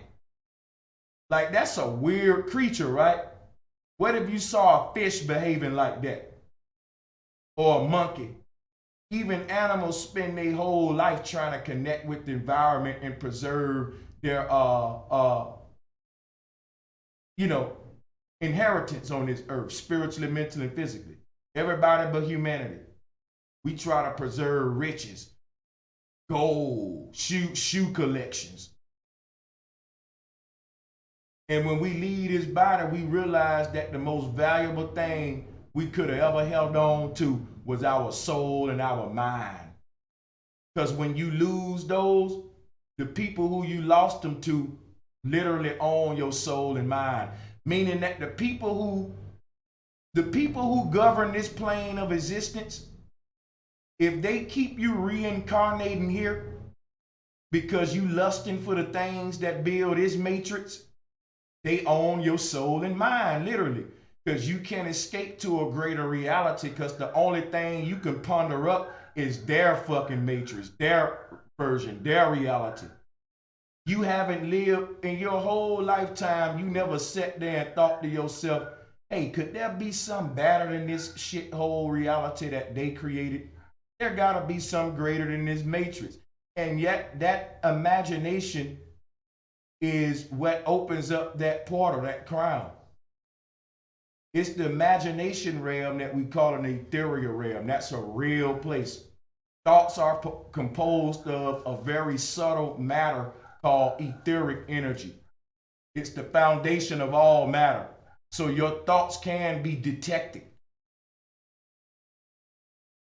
That thought realm is the most subtle realm in creation, the ethereal realm, where our thoughts live. So every thought that ever's been thinking exists in that realm, because thoughts have to have a place to go. Things just don't disappear. Everything exists when it's created. Even if it's a thought, it has to go somewhere. So the ethereal realm is sort of like a landfill for all human thoughts and emotions. And that is what the primordial sea is. So let me get somebody telling me to get root words out the chat room. I'm gonna take his wrench away, and y'all will be able to time him out when he get out of line. I don't need him acting crazy, man, because I open up this panel all the time and he don't come on it.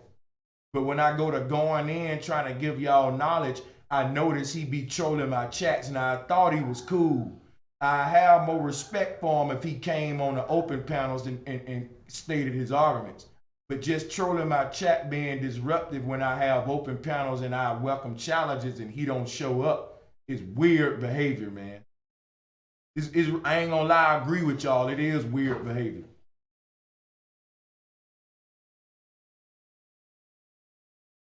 So as we move on here, man, when you look at this collage in front of you, because I know y'all ready to go to the next collage, but we got to finish this one first.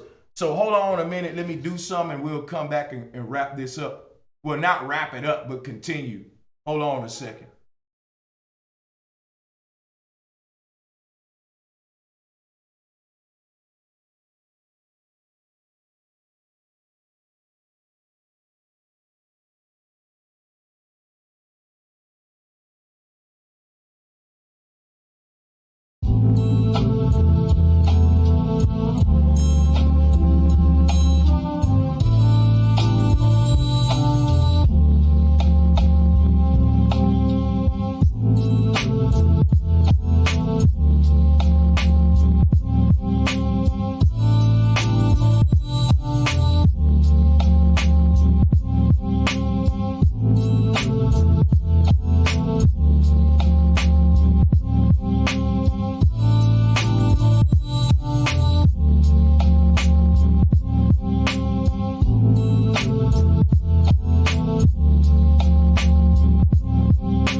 All right, let's continue here.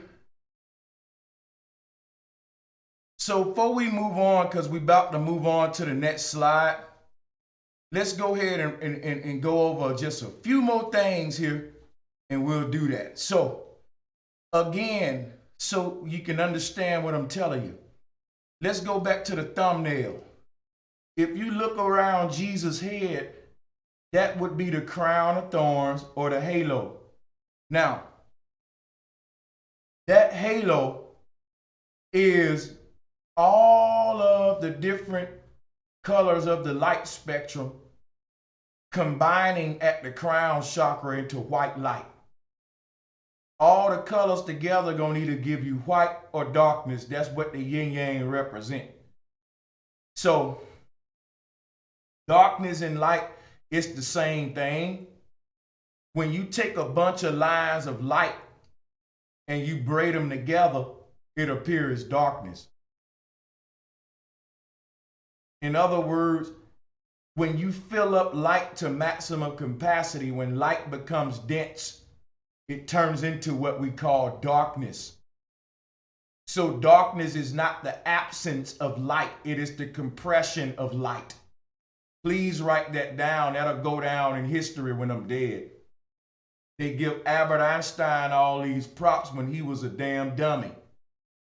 He denied the ether.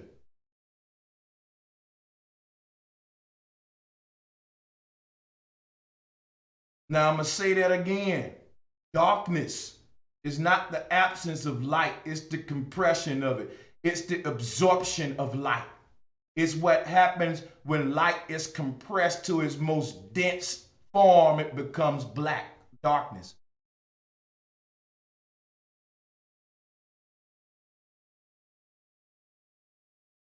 So when you take all of these crayons, each of these crayons represent a light code. In other words, white light don't exist as white light. I want you to listen to me right now. Light, what we call light, it doesn't exist the way we perceive it. We get white light by taking all the colors of the rainbow and putting them together. That's how you create white light. It don't exist as white light. The only way you can get white light is by combining all of the colors in the light spectrum. Other than that, it don't exist. The only way you can get darkness is by combining all of the material colors in the spectrum. You see? When you're dealing with light colors in the light spectrum, and you take all of the colors of light and put them together, it becomes this bright white light. Now, when you're dealing with physical color, when we talk about matter, and you take all the colors in the color spectrum on a material plane and put them together, you get darkness, which is the same thing as light, but it's a more dense form of light because what? Material is more dense than the gaseous realm.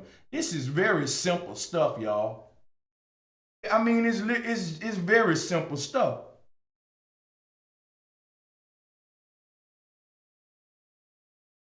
Hold on, let me go and get the front door. Children getting out of school. I'll be right back.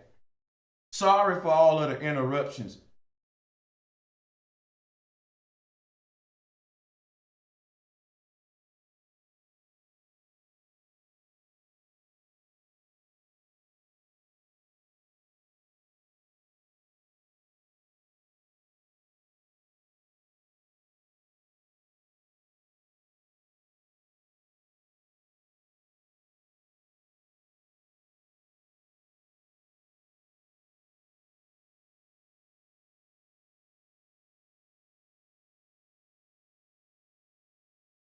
All right, so what happens to all of those little lines of light being different colors when they get braided up inside of that hole and become one cord?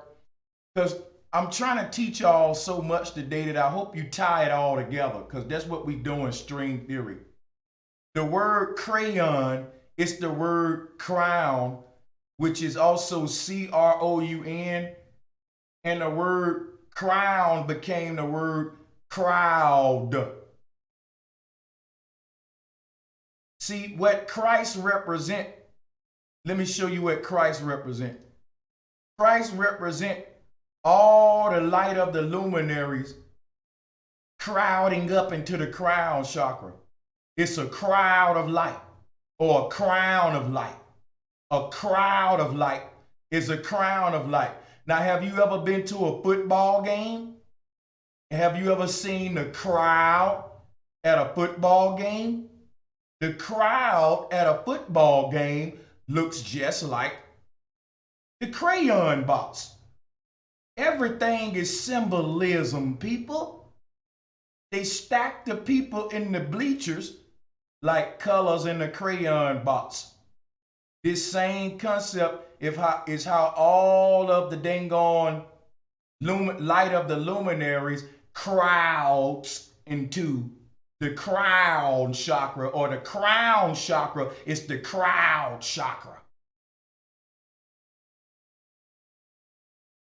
Okay? All the light that make up reality crowds and forms a black hole inside of your brain, and they call that the pineal gland. That's the point of singularity that all of those points of light end up at in your brain.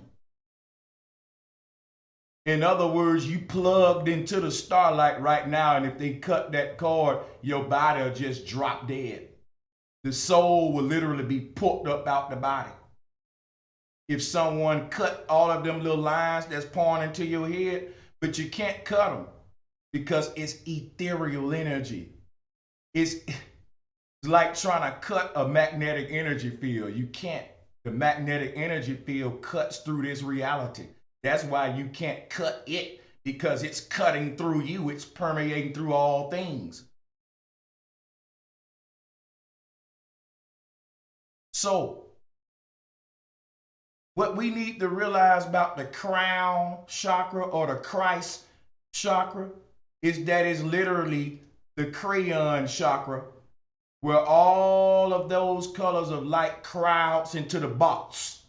And the box is your brain, your head. Look at the picture. Your head is a box.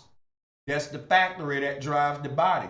It's being influenced by the light codes coming in through the crown chakra. All of that energy is crowding up and is influencing you. Each planet, each star.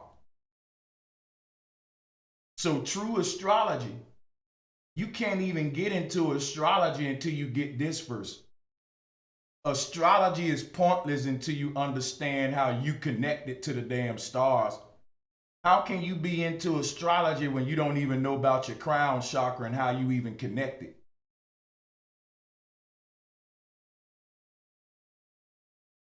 You don't need to be trying to learn astrology if you don't even learn how the stars connect with you. That's you crawl before you walk, all right?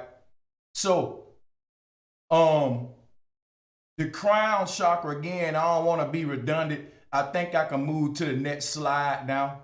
We through with this crayon box. I think y'all tracking on me now, tracking with that. We ain't gonna be all redundant. So let me keep this thing moving, man. Next slide. Oh, actually, before we go to the next slide, let's look at this image. See, on the right, we told you that in the middle of that energy field was the whale's mouth that Jonah entered. But this is also the two fishes that Jesus fed the crowd with. Now listen to me. I just told you that the word crowd is the word crown. Man, y'all don't hear me today. Jesus fed the crowd with the two fishes. We ain't ready to move from this collage yet, y'all. The two fishes are the two. See, when Moses split the sea, and we're going to go over that later, but Moses splitting that sea is how the human splits its own torus field. You in between the magnetic waters of your own creative experience.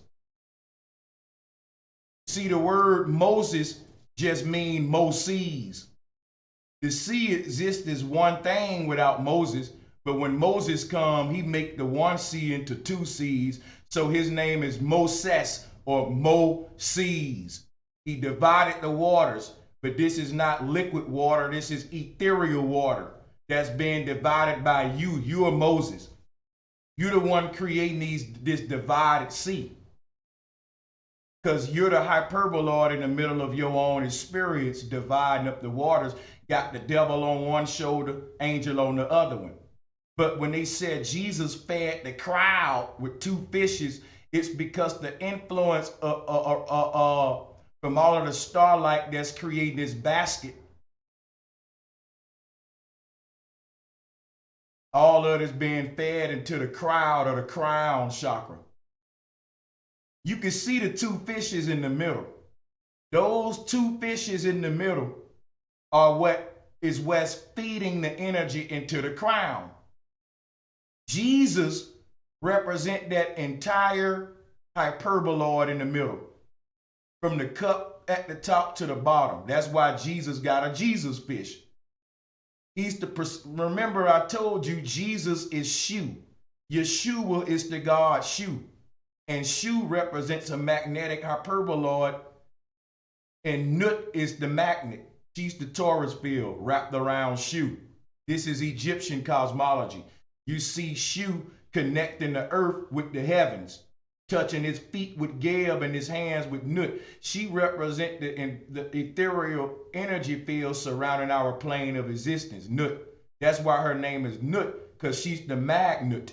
She's the magnet. She's the magnetic energy field. She's the net or the Nut. And she surrounds YeSHUa, which is the opening. He's the donut hole that allows the energy to shoot into the chimney. So the only way Nut can feed Geb is through YeSHUa, because YeSHUa is this little double-headed cup. Nut is the top half of the circle. Geb is the bottom half of the circle. And the only way she can pass her energy to the bottom is through that YeSHUa. So when you telling a dog to move, you say, shoo, shoo, get out of here. That's what's happening. That's what YeSHUa represent. Energy moving, energy in motion. The energy shooing, swoosh, shoo is going down a chute, like a parachute. That's how the energy descending down, like a man on a parachute falling in that hole. So his name is YeSHUa because he looked like a dude with a parachute on when he got this dome over him. And we're going to get over that. We're going to go over that later. Now, YeSHUa became YeSHUa with his hands held up on the cross. And they took away the Taurus field. They put him on top of it because Mount Calvary is Nut or the dome. They reversed the cosmology, y'all. We don't live on the surface of a globe. We live inside of a globe. Everything in nature know you live inside of an egg and not on top of the damn shell. So listen. We see here now how Jesus fed the crowd with 2 fishes. You got grown men walking around literally believing that, teaching it to their children. Teaching them that a man fed a crowd of millions with 2 damn fishes. 2 fishes and 2 loaves, my bad. The 2 loaves is the 2 halves of the dome, Nut and Geb. Nut is 1 loaf. Geb is the other loaf. Think of a hamburger. They put a toothpick in the middle of the hamburger to hold it together. And the toothpick in the middle of the hamburger can be seen as YeSHUa. That's what's holding our reality together, people. Think of a shish kebab. What's holding the different layers of vegetables and meat together is the stick. So a shish kebab is a shush kebab. Go and do your etymology now. You ain't gonna get this nowhere else. Because the YeSHUa is like a stick that all of the layers that create reality will fall apart if YeSHUa went right there. If you take this little vortex from the middle of this thing, it'll just dissipate. It's that vortex in the middle that's creating the whole shell of the thing by recycling the energy in and around it, starting from the middle. So look at it this way. What connects the soda in the cup to your mouth? The straw, right? The pole, that straw, right? That straw is YeSHUa. If you look at Egyptian cosmology, he connects the heavens and the earth. He raises his arms, and this is what they said Jesus does with his, ooh, let me calm down. Jesus is an imposter, a ripoff of YeSHUa. But when they taught about YeSHUa, they told you the real sciences. At least I think they did during that time. I don't think it was fully corrupted yet. Could have been. But point being that this is the toothpick in the middle of the hamburger, keeps all the layers held together. All right, without the North Pole, all the layers that stacked upon each other to create reality are just fall into each other. It'll just wobble and unravel. All right, so that's how you got to look at this, and we'll be going into that more deeper as well. Now we see how Jesus fed the crown, or where all the energy is crowding up into the crowd or the crown with the two fishes. These two fishes feeds this crowd of energy or this crown. All right, now let me quit because I'm being too redundant, and let me move on because I don't want to be making too many of these if I don't have to.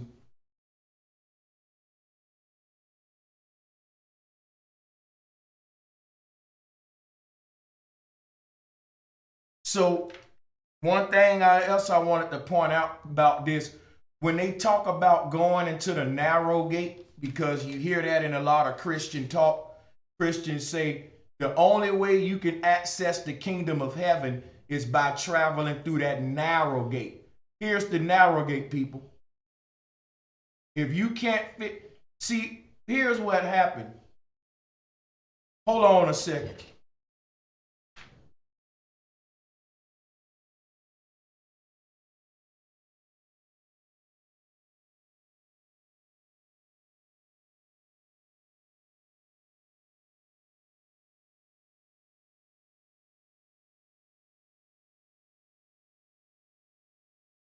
Hey guys, like we were saying, Jesus said that the only way into his kingdom is through the narrow gate, because the kingdom of Christ is the king's dome. You the king, and the dome is the dome chakra, the crown chakra. So what happens is, on a macrocosmic level, when we lead a body, just like we manifest our reality by utilizing the crown chakra, the earth has a huge crown chakra at its center, and it transmits information through that portal. All right. So the thing about leaving this reality is, when your soul gets above this, it needs to have enough energy to escape the downward pull. Excuse me. Your soul needs to have enough energy to escape this downward pull. And what happens, it'll reach a threshold where it'll actually be pushed upward to other planes of existence that's beyond this one, around this one. But you got to have enough to escape this realm in the form of opening your mind. Understand that this reality is one of many, pushing the boundaries of your understanding. If you can't load that greater experience, you can't go there. I went over that earlier. Now, when we talk about how energy spirits travel through the Jacob's ladder or stairway to heaven, yes, in order to uh, fit through that narrow gate, Jesus said you had to give up the riches of this world. And that's basically what I told you earlier. You got to be balanced. You can't be craving physical shit every day and still be a spiritual guru trying to spend time to tap into the spiritual gifts. So once you feed your spirit enough, you can pass through the narrow gate. But the flip side to that is to go to higher realms, or what we call heaven, is to actually make your spirit body big by denying your flesh. So when Jesus said you can only make it to my kingdom by building your riches up in the spirit realm, I went over that previously just a minute ago. And what I want to add to that is that the spirit becomes wealthy and rich in that case. And you actually built your kingdom of heaven within your own Merkaba by manifesting the proper thoughts when you was in the body, because all of them thoughts that you manifested in this body is going somewhere. And guess where they're going? Inside of your own little ball. You filling it with your own thoughts and shit, your own energy. This is what you take with you when you leave the body. So you can create a heaven inside of this thing while in the flesh, so that when you do assume the light body, the spirit, it'll be the genie in the lamp is you. And what's inside of that lamp is determined by you. So the thing is this. We're talking about going through the narrow gate. That's because whenever we're reincarnating on any plane of existence, we're traveling through a hyperboloid. That's what the North Pole is. So this hyperboloid accepts the soul into different planes of existence, and this hyperboloid became to be seen as a gateway. Because if you look at it, it looked like the bars on a gate, right? Like if you look at if you think of a fence or a gate, this thing looked like a fence or a gate. And once you try to go inside of the gate with that hole in the middle, you got to get real tight and squeeze in there, you know. But all of the different lines of light are the bars that make that narrow gate that Jesus was talking about. And I'm giving you the images now. These people was dealing with science, and they gave it to the dummies in the form of some dude in a narrow gate and walking on water. This is how they hid it. They made different versions of it. One version for the fools and one version for the occultists who really know what the stories mean. I'm giving you the occult version so we can stop having a bunch of grown folks believing that a damn man turned water to wine. We can stop having a bunch of grown folks believing in fairy tales. You ain't no different than a child that believe in Santa Claus. You believe in Jesus blessing you with gifts. That's your Santa. You believe a man walked on down water. That ain't no different than a flying reindeer. Learn how to read between the lines, or you're going to always sound like a grown idiot who being manipulated to people who are more knowledgeable than you. So going into the narrow gate is why we say let's go deep into the rabbit hole, y'all. The further we go into the rabbit hole with Bro Sanchez, we have a lot of aha moments. Because why? When you put your ear in front of this little Taurus field hole, it sounds like aha, ah. So when you're getting the knowledge of the Taurus field, you make the same noise. Everything is as above, so below. And as you travel,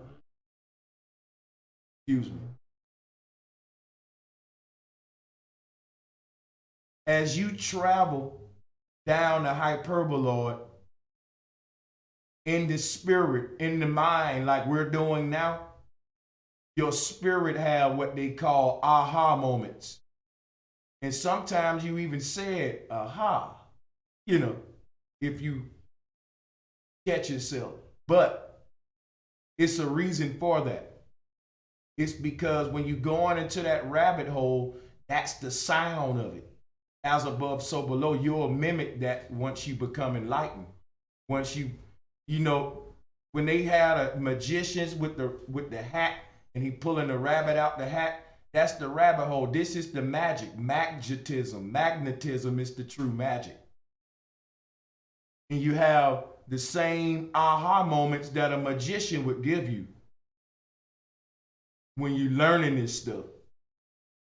Because this is nature's magic. She's the true magician. In fact, men couldn't be the damn magicians. You know, this is, you're talking about feminine roles, but we'll get into that later, who the real witches were, magicians. Just remember the root word of magic is ma. All right? Now, let's talk more about this narrow gate. And then we'll hop back to some more word etymology. So you're looking at the narrow gate right now.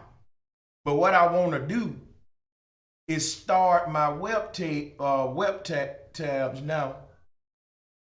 So check this out. What we're looking at now is the human chakra system. You can see all the chakras that forms the human body. Now this root chakra would be just like this crown chakra, but it'll be the opposite. It'll be an inverted triangle, you know, with the cone pointed up instead of down. You know, what you're looking at there is this cosmic Christ, all right? If you've been paying attention, this is the X chromosome. This is how nature wills things in and out of existence. You got one pointed down, one pointed up. This is your Masonic square and compass. You know, because the G in the middle is that diamond. That G is God, which is really the girl, the woman. And the grounding point that captures the soul in the pregnant belly. The ground you walk on being Mother Earth. It's the mediator point that allows life to exist. So Jesus would be the crossing where both of these things pair up. And think about it. You can't have DNA without them two strands calling up together. And that's what this represents, them becoming one thing, and that one thing is the Christ. You are the Christ existing in the middle of your own cross. And you got to carry that cross up Calvary. If you don't do it, then you will not get anywhere. Now, hold on a second. One more time. Hold on.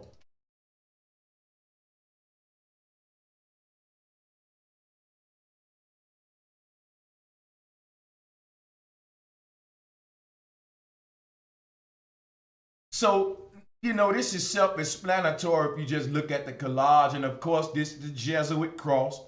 Now let's go back to our next slide. So the cone on top of the head is the crown. It's self-explanatory. Why should I go over that? What happens is this. This is the throat chakra.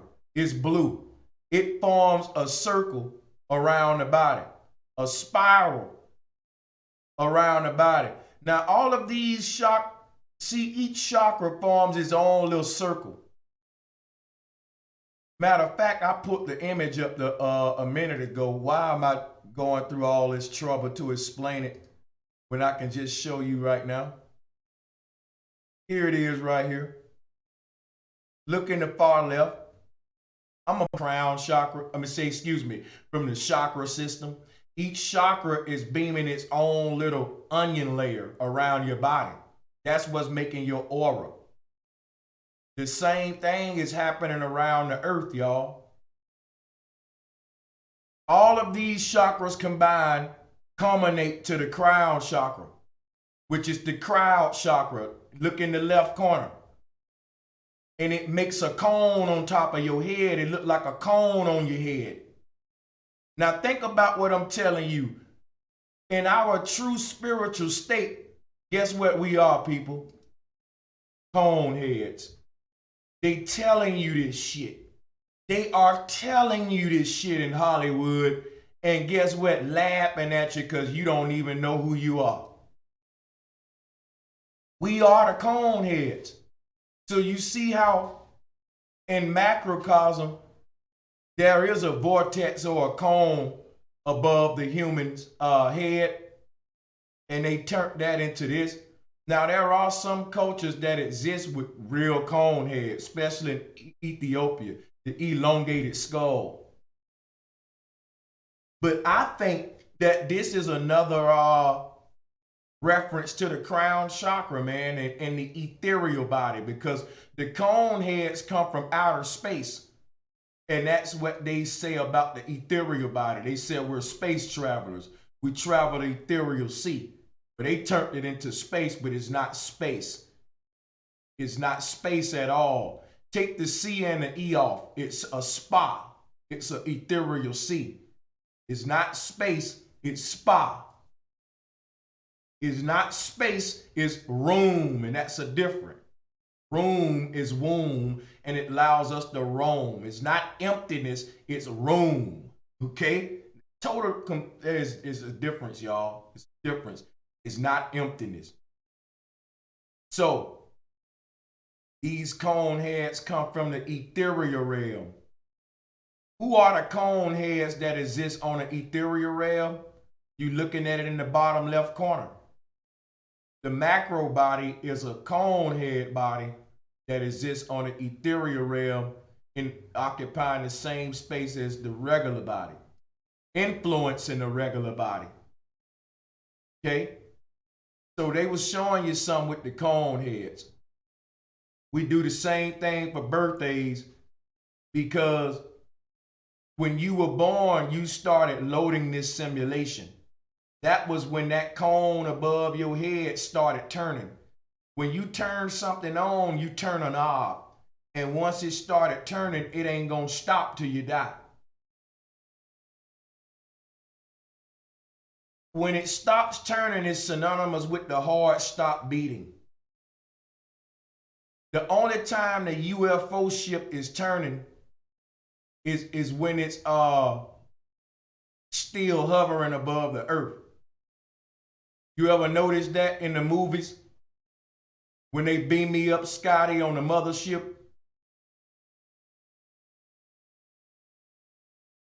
Hold on. The only time that ship is turning, sorry about this. Only time that ship is turning is when it's hovering above the earth. It's turning right now while it's hovering above you, while you're on the earth. But once the ship picks up the body, it stops turning, the light goes off and it takes off. So what that means is when the body leaves this ship, it's no longer turning and it takes off from the earth. And when it turns again, a body will be in the middle of it. It's the body that's twisting the energy in the middle of the ship. The heart is a doggone vortex. It's twisting all the light and condensing it into the body.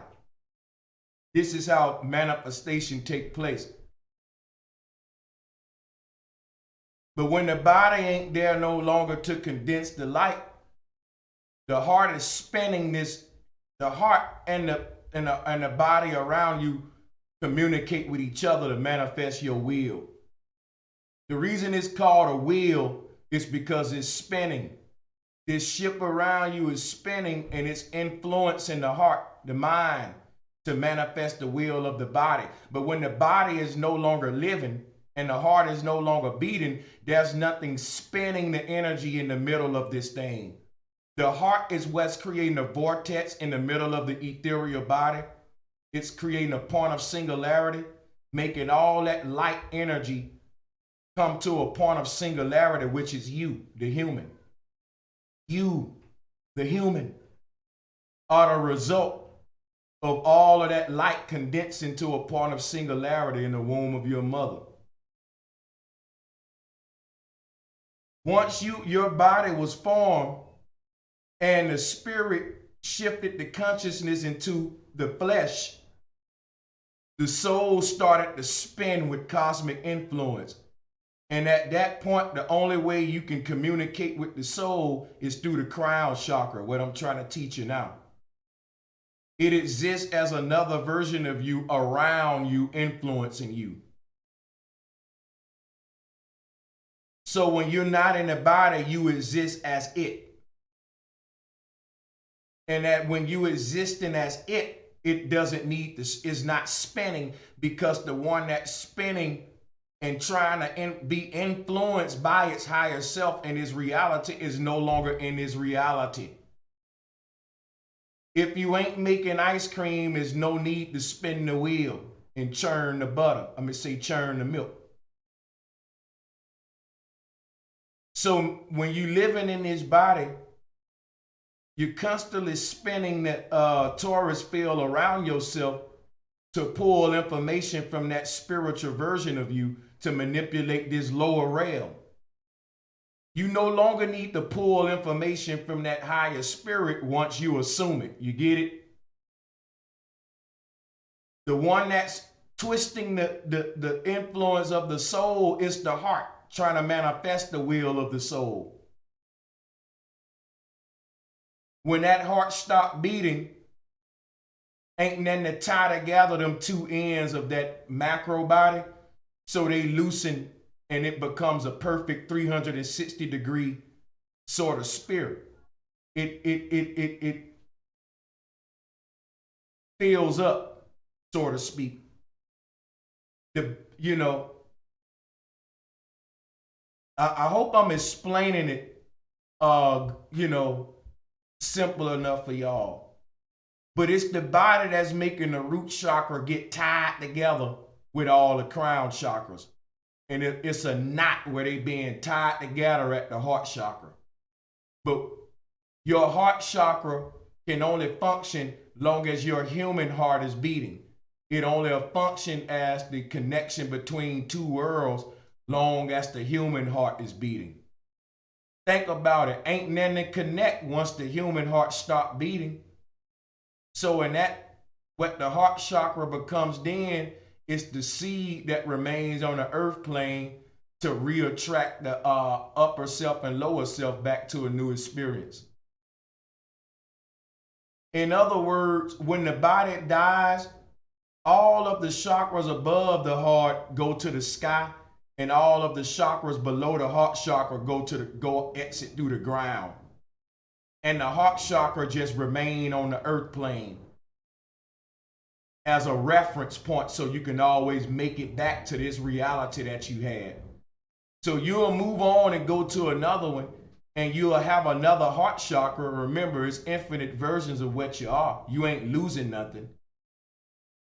But the heart chakra that remain here in your tombstone would be like a little bitty North Pole opening where you bury that. Can't nobody see it because it exists on an ethereal plane. If you go to a graveyard and dig up all the graves and put on some magnetic ferrocell glasses, you will see where all of these people was buried, little bitty tears in the ether, where they exited through their own pineal gland. They imploded. So the hole in the ground is a result of the hole in the ether. Now check this out. That is so that soul can always find its way back here. We're time travelers, and you can go in the past, present, and future. This experience is recorded. So that soul can travel back here and reminisce or reponder or relive any experience it had here based upon that checkpoint, like a video game. It's a checkpoint. So the heart chakra remains here. And what happens is the crown chakra collapses all of the experiences, and that's what takes what was you to the next phase of existence. That's the spaceship. And it beams you back down again and make another copy, but the new copy gonna be better than the copy that it left here. And the only way you can tap into this old copy is through that portal over your tombstone. You can reminisce when you didn't even know none of this stuff. The more higher up you go, you can reflect back and look down the mountain at all the old versions of yourself. at all the old grave sites and lifetimes when you was trying to figure it all out. And you're reaching these ascendant levels of existence where you're able to manipulate it all. But there's levels to it. But you're able to look back at all of these old tombstones, rips in the ether, and that is the reference point. You can reload any of those experiences to influence your future. So that's what remains here. That version of you that died, that's a reflection that stays here, and you can always go back and relive that. So as you reincarnate in a future life, you may have a dream that you was on some shit called the internet, looking at YouTube, listening to some dude named Bro Sanchez. And you may not be able to make sense out of that dream in one of your future lifetimes when you become enlightened and move beyond this realm. It'll exist as a dream that you can always go back to. But when you go back to the dream, you can't take the knowledge of the new you back here. Because when you reminisce and reload this experience, you got to reload it in the level of consciousness you had. So that dream, you'll wake up in that new body like, hey man, I dreamt I ain't know none of this stuff. I ain't know how to fly. I ain't know how to teleport. And I was some dude that lived in Chicago watching a YouTube video with some dude named Bro Sanchez. And they had some stuff called the internet where they was passing their information. They wasn't even using telepathy.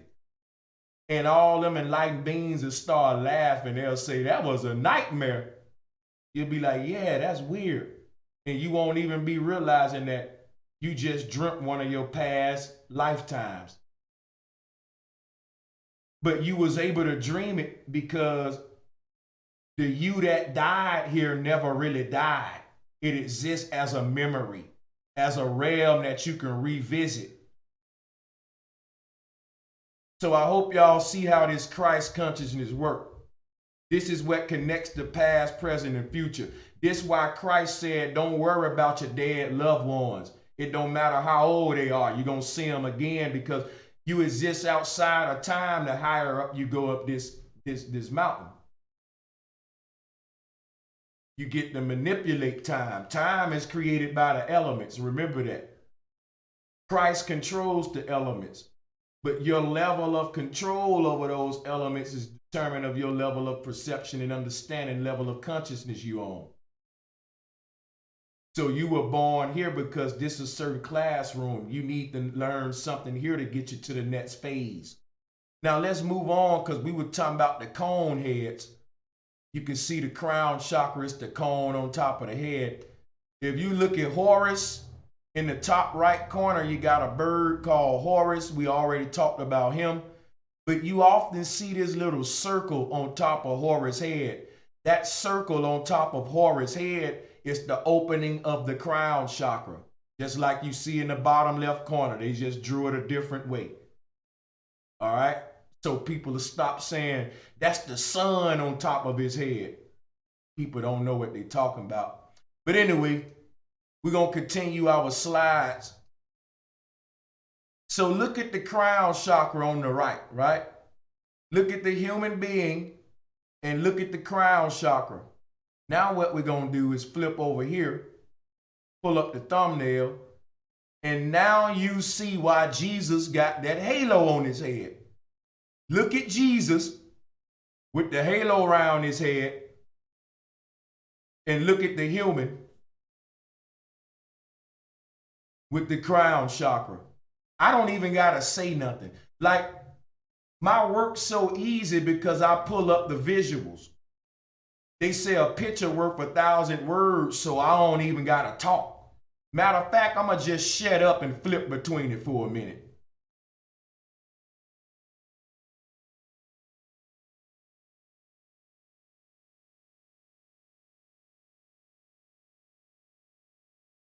I don't even gotta say nothing.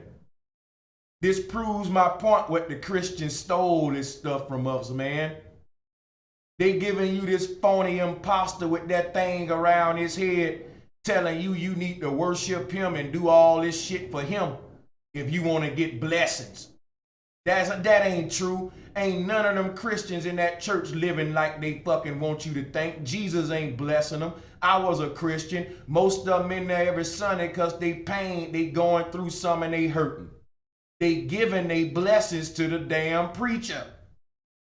Jesus ain't blessing them with shit but a hard time.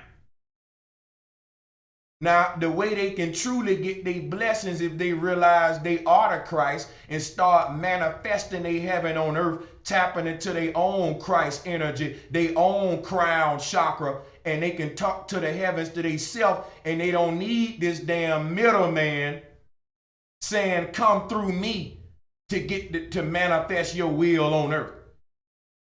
You don't go through Christ. You don't go through this dude to manifest your will on earth. You go through the center of the self like I'm showing you. You go through the journey of the rabbit hole. You go through this crown chakra. You go within. Listen to that voice around your body influencing you, because the spirit know why it brought the body here. The spirit know what mission it sent the body on. So when you start listening to that voice whispering in between your ears, you'll start manifesting your true destiny while you was born, like Brother Sanchez doing. I'm living out my experience like Christ. Christ know why he was born. That's the difference between Christ and everybody that worship Christ. Christ know why he was sent to the earth. Because he was listening to the ethereal body that gave that made the flesh. The ethereal body is what put the flesh together in the womb of the mother. And it sent the flesh here on a mission. And until the flesh learned what the mission was that it was sent here for to do from the ethereal body, it would do the mission of its enemy for the rest of its life. It would do the mission of the one that wished to do you harm. You won't be manifesting your own will.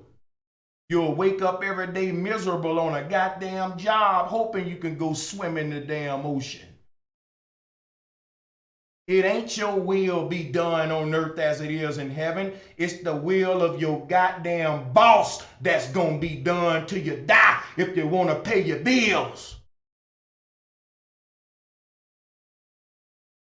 So how do you escape it? How do you tell your boss one day to kiss my ass? The truth set me free and now I'm getting paid doing something I want to do. I know why nature... The truth gonna set you free in all ways. Nature know that you need money in this reality. That ain't got nothing to do with why your spirit sent you here on whatever mission it was. You will carry out that cosmic mission and still receive a pay. I'm doing it.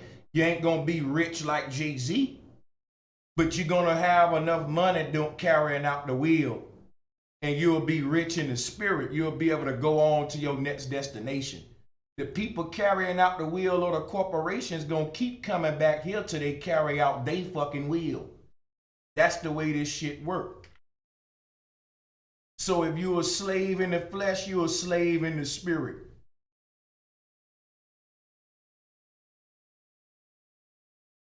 The corporations got people reincarnating to come work their jobs again, y'all. If the soul created the flesh to come here and experience a certain experience and it didn't do it, guess what? The soul will keep on creating that flesh in this realm till it do what the fuck you want it to do. The body ain't gonna override the will of the soul. Don't be a fool. We understand manifestation happen in the form of a thought before you ever take an action. The soul gonna get what the hell it want if it have to reincarnate you to this motherfucker 1 trillion times. That's called hell, repetition. The soul created you and told you to come here on a mission. And you got distracted doing everybody else's mission. So the soul gonna keep on sending your ass back till you do what it told you to do. That's called reincarnation. That's flunking, man.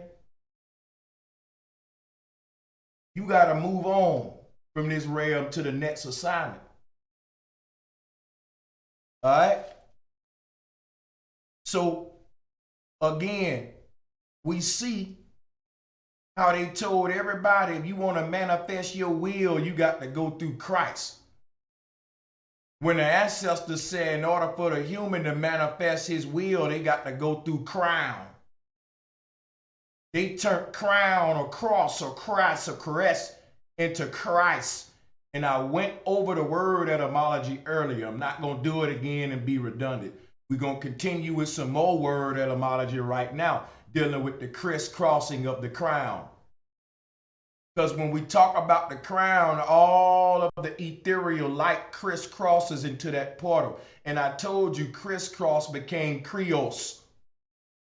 The word krios became the word grios, the word Greece, Greece. All right? I already went over that. Greece is crease. A ripple is a crease. We're talking about the ether. Why is this important? Because when you say krios, the word krios became the word krios. C-R-I-O-S is what you get when you mix Chris with cross, you get Creoles. But over time, Creoles became Creote with a T. C-R-I-O-T. Today we call it a griot. Google it, look it up. G-R-I-O-T is a guru, a teacher, a spiritual, a Christ is a griot. So you see how the crisscrossing of the crown went from Creoles to Creote to Griot, which is a Christ. All right? So I'm not taking any questions right now. I'm not looking at the chat room. I'm teaching from my notes. This is not Q&A. You need to write your questions down so when I do Q&A, y'all will have them ready. Because a lot of time I do Q&A and people don't have a lot of questions. But when I'm not doing Q&A, y'all be having good questions. So write them down for your boy and let me get them when I do the Q&A because I'm going to need them then. I'm going to really need them then. So when they talk about the moon gobbling up your soul when you die, the Pac-Man moon matrix, it's because the crown chakra looks like the moon. We know the moon is a silver bright circle. And people been misinterpreting this symbolism for so long, turning it into spookism. The consciousness is transmitted through the crown chakra. And it looks like the crown chakra is gobbling up the soul. And the crown chakra looks like a Pac-Man eating up the other chakras. This is why they got the Pac-Man gobbling up the little dots. Because if you look at the crown chakra on the right, when you die, it gobbles up all the other chakras. Basically, they all fly into the crown and you're transmitted to another plane and it spits back out again and beam you back out. So the crown chakra is the whale's mouth that swallowed Jonah and spit him back out. This is teleportation. So that crown chakra above your head is the UFO ship above the human. And it's beaming a light beam down. That's the whole chakra stacked on top of it. When it's sucking you up from the root and it's pulling up the root chakra. And as it pulls up the root chakra, it collects all the other ones on the way, just like your blinds. Just like when you pull up your blinds on a window, it's pulling up the bottom one, and that bottom one pulling up the rest. So the crown chakra is like blinds, and it pulls up all the rest of them, and it basically compresses them, then it collapses them again when you reincarnate. This projection is teleportation. So they call this the Pac-Man moon matrix because the crown chakra looks like the moon and it gobbles up the soul. All right? Cool. Very, very simple stuff. Now you're going to be witnessing this when it happened. It's going to play out to you. From your perspective, it's going to seem like you're have you ever been to a water park and you got on a water slide, a tube slide? That's how it's going to feel to you when you die. Because you are information. You are light energy passing through a dark cord called a crown or the North Pole. When you enter that light, it's dark to you. So a way you can see what that'll be like is look at the image on the left. That'll be, I'm giving you space and counter space. I'm showing you that what composes your soul is the chakras. And how the soul transmits itself is by compressing all of the light into the crown, and the crown becomes the vehicle chakra, or the UFO chakra, the portable, and it's detachable, it's portable. The word portable has the same root word as portal or porthole. The word North Pole used to be porthole. You can see the resemblance, North Pole, porthole. So what you realize, this is how we teleport. And I'm showing you how it look on the right. Right? All those chakras are flying to the mouth of the crown. But on the left, I'm showing you how you're going to experience it from your perspective when it happens to you.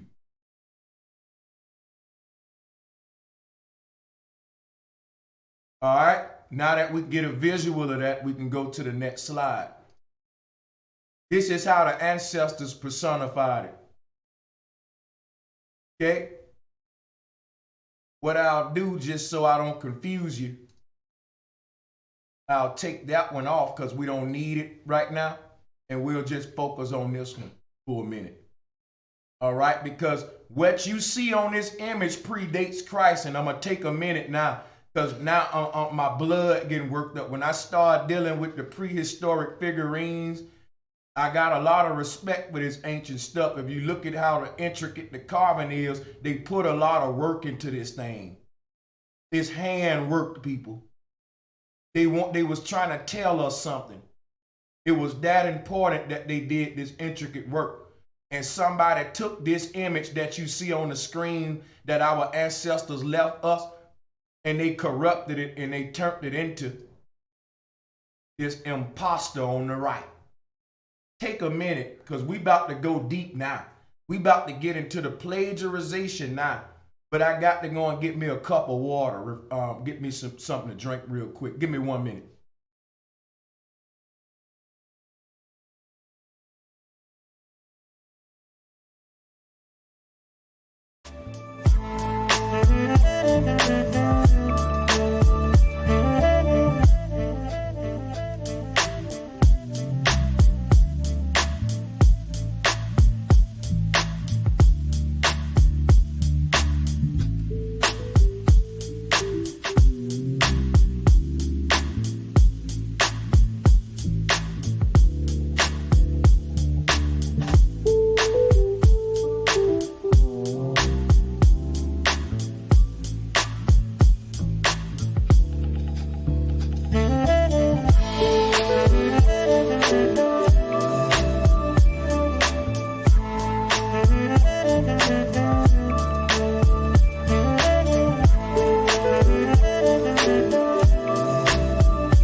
So everybody, we are back, and at this portion of the video, we're gonna go into a little plagiarization why everybody associate this crown chakra knowledge to Jesus today, and they don't realize this is spiritual technology that predates Christianity. All right. So this knowledge of the crown chakra was known by the ancients prior to Jesus or YeSHUa. And what you're looking at in the bottom left corner again is the energy above the human. That is the crown chakra energy pouring into the vortex being the human heart. I'm not going to be redundant with that. The cosmic Christ energy show you that that top pyramid would be all the energy pouring into. Jesus represent the heart chakra, where the energy connects and a knot happens there. A knot happens. Now, the word knot is the word noose. Hold on a second. My computer just told me I got a virus and I need to take an action. Wow, people. I'm giving y'all too much knowledge. I'm giving you too much knowledge. Hold on a minute, because it turned red. Hold on. Yeah, it's saying run a scan right now, bro. We found some malware. Somebody trying to attack me while I'm live. People hit the like button and make them mad. We're going to run this scan right now. It's important. Hold on a second. We're going to let that run. I don't care how many people leave. That shit turned red. Y'all going to have to wait. I'm sorry for all the interruptions. I'm going to edit these, but yeah, buddy, I'm going to run this scan real quick. I pay money for this program, and it's going to get that shit right on up off of there for me. Whoever trying to do whatever, trying to see cyber attacks, man. Cyber attacks. Y'all ain't going to stop this thing, though.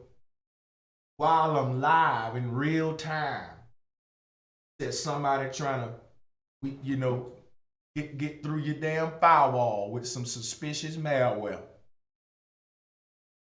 Y'all, I'm giving y'all too much knowledge.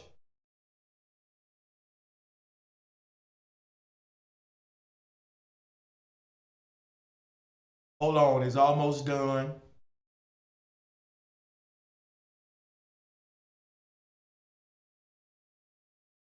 Matter of fact, we're going to let it run in the background.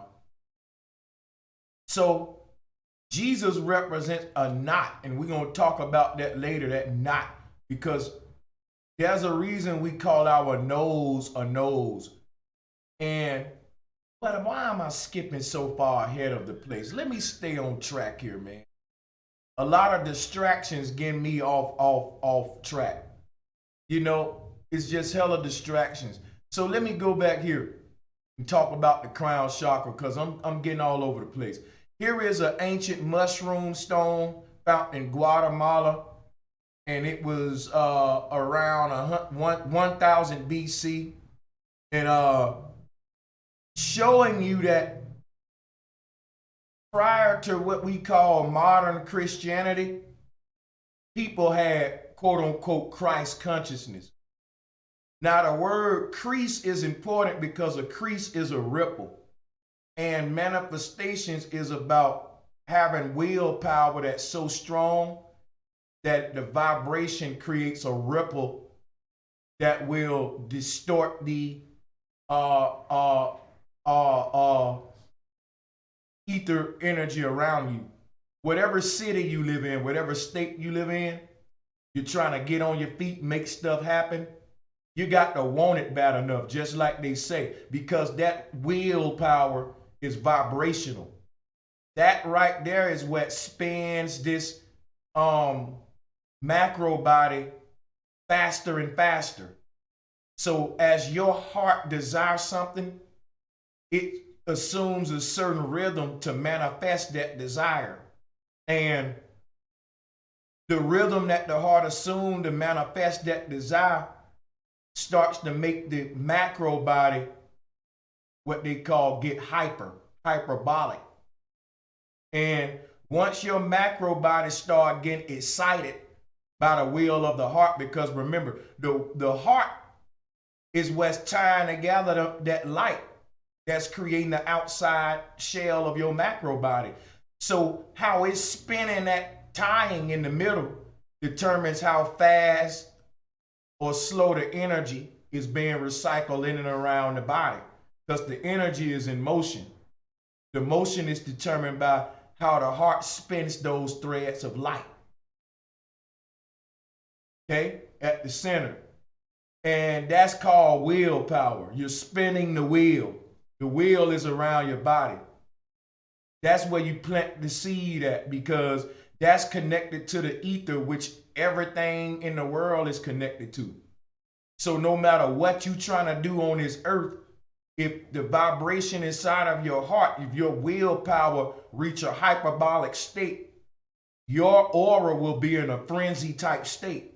The light body around you will be spinning so fast that you will begin to attract those people to you. The ether is the thought realm. So doors will start opening. You'll start meeting people like, damn, I wanted to get into the film industry. Now I just met this producer, all of a sudden, because you wanted it that much and you put yourself in the right places following your heart. You don't go nowhere. You bring it to you. Because no matter where you at on the earth, once you become hyperbolic in that thing that you're willing, your little macro body vibrating so fast begin to disturb everybody around you. So everybody start knowing who you are. You start this is synonymous with your rise to fame. The more that etheric body starts to get hyper with the will of your heart, whatever you if you're trying to be a gardener, then you start becoming very famous. Even though if it ain't your aim to become famous, but this is the law of attraction. The more hyperbolic that your ethereal body get, the more people it's going to attract to you for whatever that is you willing. So if you're in the gardening community, you'll be the top gardener if you vibrating the highest. If you were a football player, you'll be the top football player if you're vibrating higher. Just giving you examples. And why we can see that vibration under a ferrocell. See, because your ethereal body is moving so damn fast and it's in a frenzy. Everybody else shit's just chilling. They don't want nothing that bad. So no matter what you're doing, you will attract a crowd. These celebrities are living out their will because their ethereal body is vibrating for whatever they're trying to carry out, whether it be good or evil. It'll attract that frequency. So think of rappers. They attract dope dealers and shit, Even regular people who may not be living that life, they're attracted to that kind of life. So it will, like energy will attract. and it's like a net system, because the energy of a rapper like Chief Keef, if you were to look at his aura, it looks a certain way. And if you go to one of his concerts, all the people at his concerts, their aura looks similar to Chief Keef's. They say your vibe attract your tribe, your vibration attract your nation. Everybody tune in to me. If you examine our auras, you will see similarities. And you'll see similar speeds and vibration and things like that. So a person that's hyperbolic with a new concept becomes an icon. Because think about it. If you got a vibration in the water, it'll attract all the fish. I used to go fishing. And some fish, you don't even need bait. All you got to do is just put your hook in and out the water. Keep putting your hook in and out the water, and the vibration, they'll think it's a fish and just bite at the vibration. Because they really hunting using the vibrational senses. They can feel the water vibrating and they strike.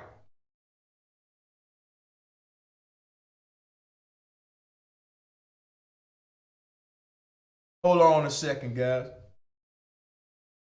So we're dealing with vibration like if you go in the ocean, in the middle of the ocean, and create a big vibration, it will attract sharks and all type of fish, because they'll think it's some kind of feeding frenzy going on. That's how they find a feeding frenzy. When it's a big feeding frenzy in the ocean, fish is mile away that can't even see it, know what's going on, because they can feel it in the water.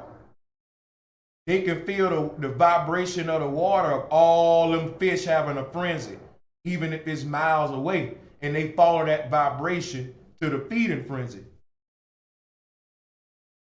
So it's a vibration around your body, and the bigger the vibration, the more people you attract to you. I know, trust me. I know. Not trying to be egotistical.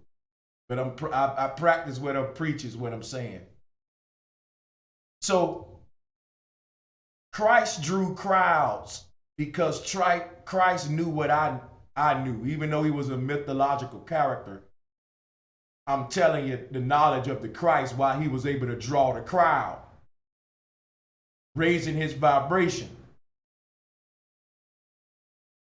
Now, let's get with some more syncretism here, because we about to dig deep, folks. We about to go deep. Hold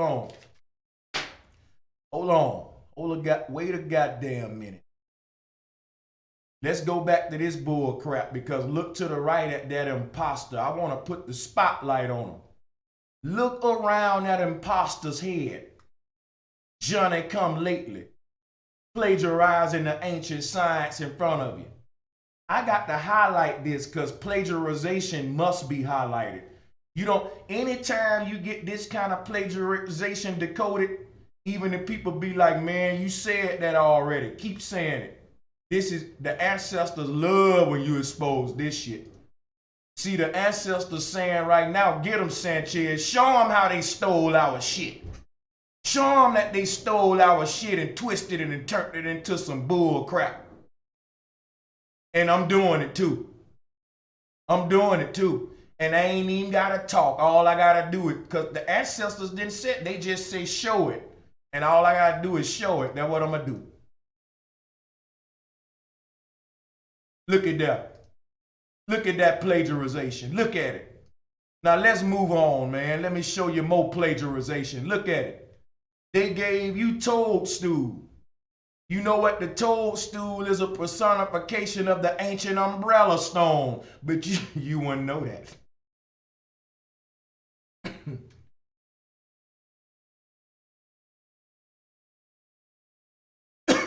You probably never heard of the umbrella stones because you don't do no research. I'm talking crap. Y'all know I'm just crump. I love y'all. This don't apply to the people who, do the research. Just the people who talk crap without doing it. I know what I'm talking about. They've been corrupting this stuff for so long.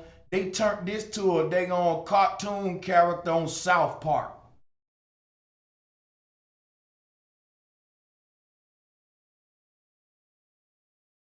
This predate all of they baloney. This predates all of they baloney. You lucky I can't find that cartoon character with the little hoodie on. It ain't that, well, yeah, it's this one. This the one. Found it. This the one right here. See? This the astronaut with the astronaut helmet on. You see the yoni, vesica Pisces. All right?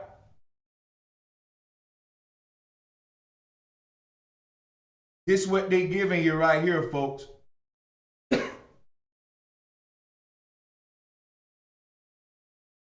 In order to fix the car, you got to pop the hood. Now the car is the car. The car. The car. All right? The car surrounds the body. In order to fix the car, you got to pop the hood. Now the hood is the crown, meaning you got to open your mind. You got to pop that hood, baby. Here it is right here. You got to pop that hood, baby. You got to open this up to get the revelation. And then you can kiss the bride, because the bride is just the bridge.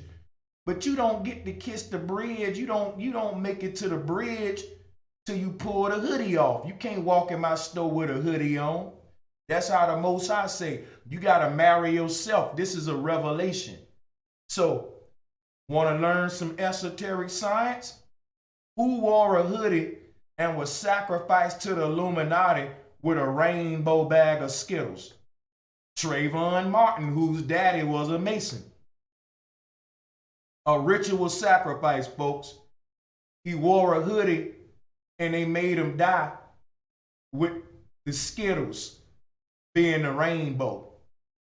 And that's because when you see that hood over his head, that's esoteric science, folks. You're looking at the rainbow over the human, and the same thing over the earth. Here you go. Bottom left corner. There's a hood over the earth. There's a hood over you. Because as above, so below. And we'll talk more about this collage later. But you can see why Trayvon had the hoodie symbolism and the rainbow symbolism. Why his daddy was Masonic. All right?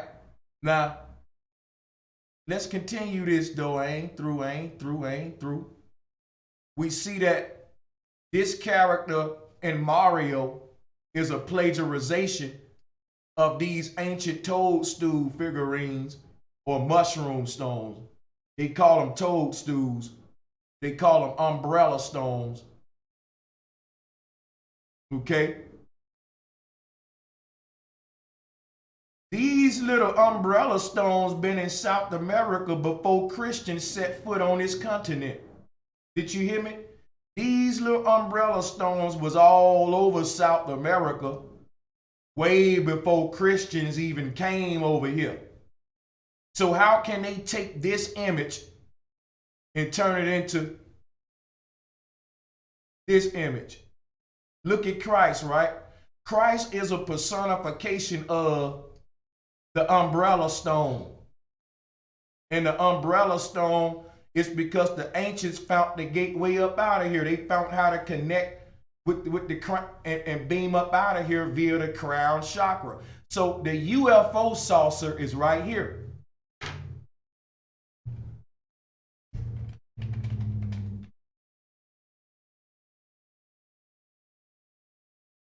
Open up your third eye, people. Look at it. Look at it. This right here is a plagiarization of this right here.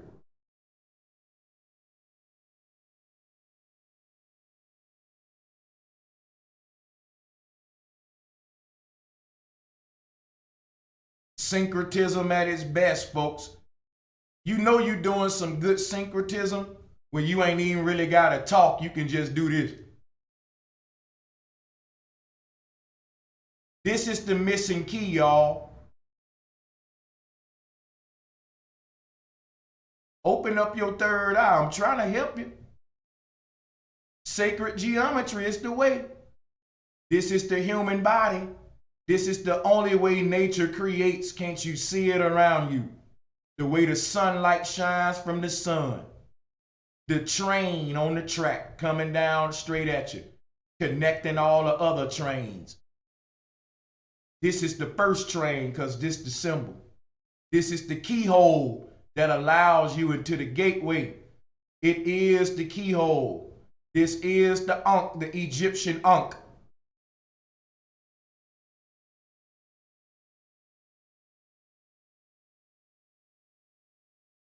It's the microphone that the soul uses to speak, y'all. Don't it look like a microphone?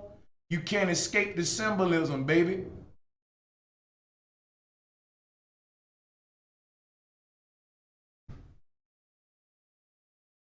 I just got to do this to lock this into your pineal gland.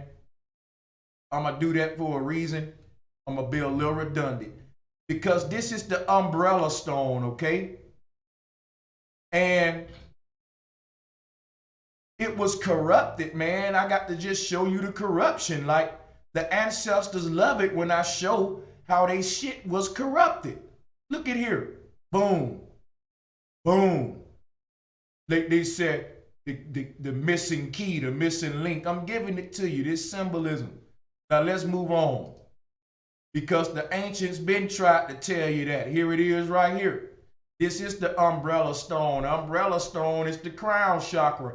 Why did the ancestors carve them things all over the place? They were celebrating this knowledge.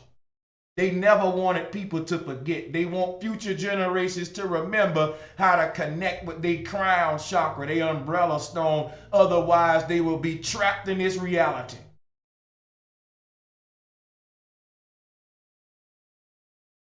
I'm going to show you one more time because some of y'all don't get it. Without the knowledge of this umbrella stone that the ancestors showing you on this picture, guess what, folks?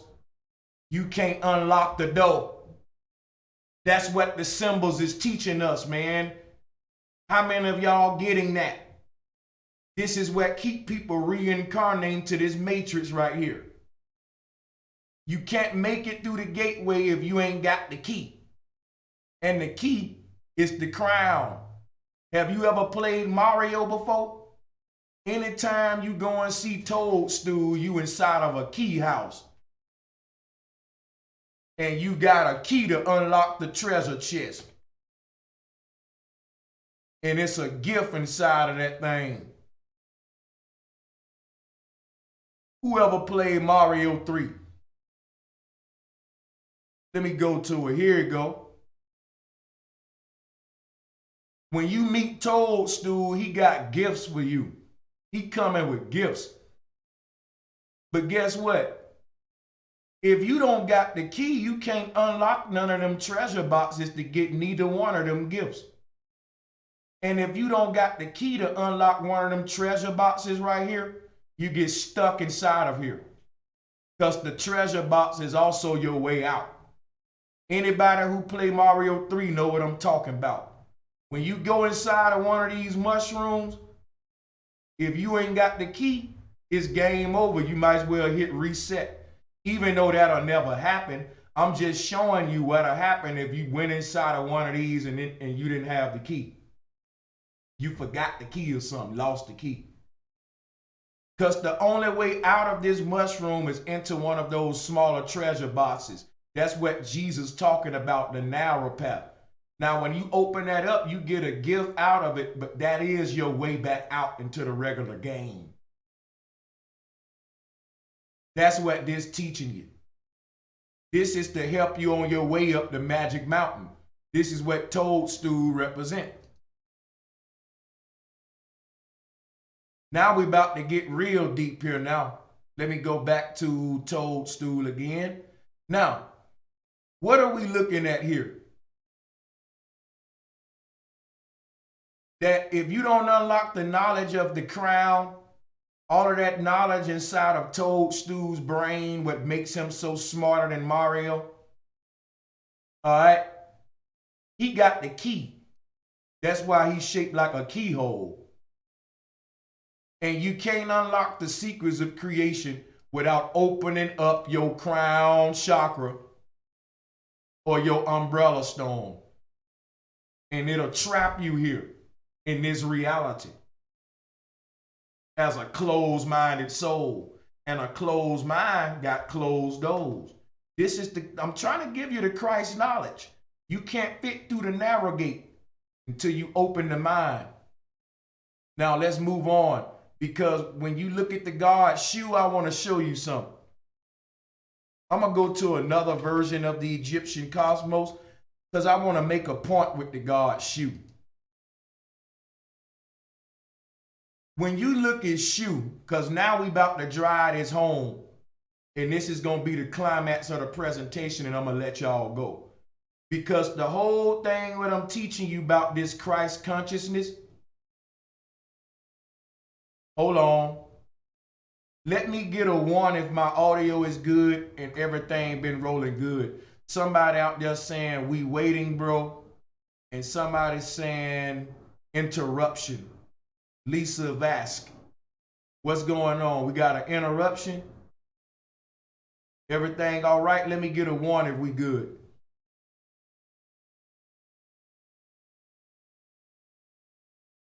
All right, cool. We're going to keep going. Because now we finna go so deep that y'all going to be like, boy, now I see why the title of this video is the title of this video, that Jesus is YeSHUa, and YeSHUa is the God YeSHUa in Egyptian. Now let's get it. Give me a minute.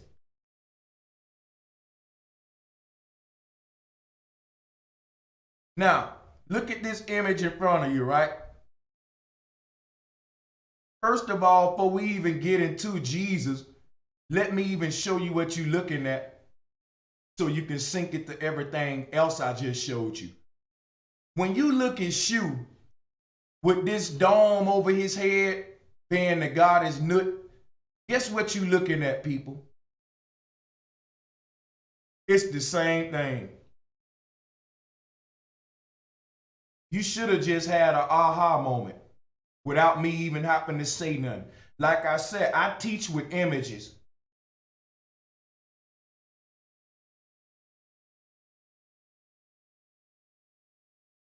YeSHUa with the dome over his head, it's the same thing this figurine is teaching you. The world don't see this stuff. They making it all different stuff. And it's chaos today. When all of the ancients was saying the same thing, there's only one truth. But when you divide that thing up to beliefs, you get world religions. And this image in front of you turns into this damn imposter. I'm going to keep putting the spotlight on his punk ass. Yeah, I got a chip on my shoulder for this image. It corrupted me and made me corrupt others when I was going through the indoctrination.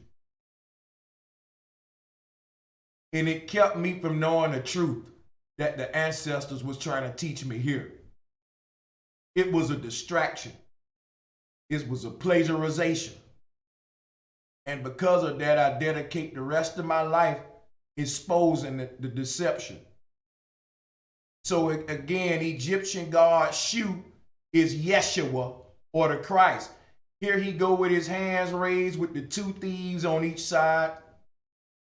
The reason they call him YeSHUa because etheric energy can be explained. The energy falls into the hyperboloid in a balanced way like a parachutist. Hold on a minute.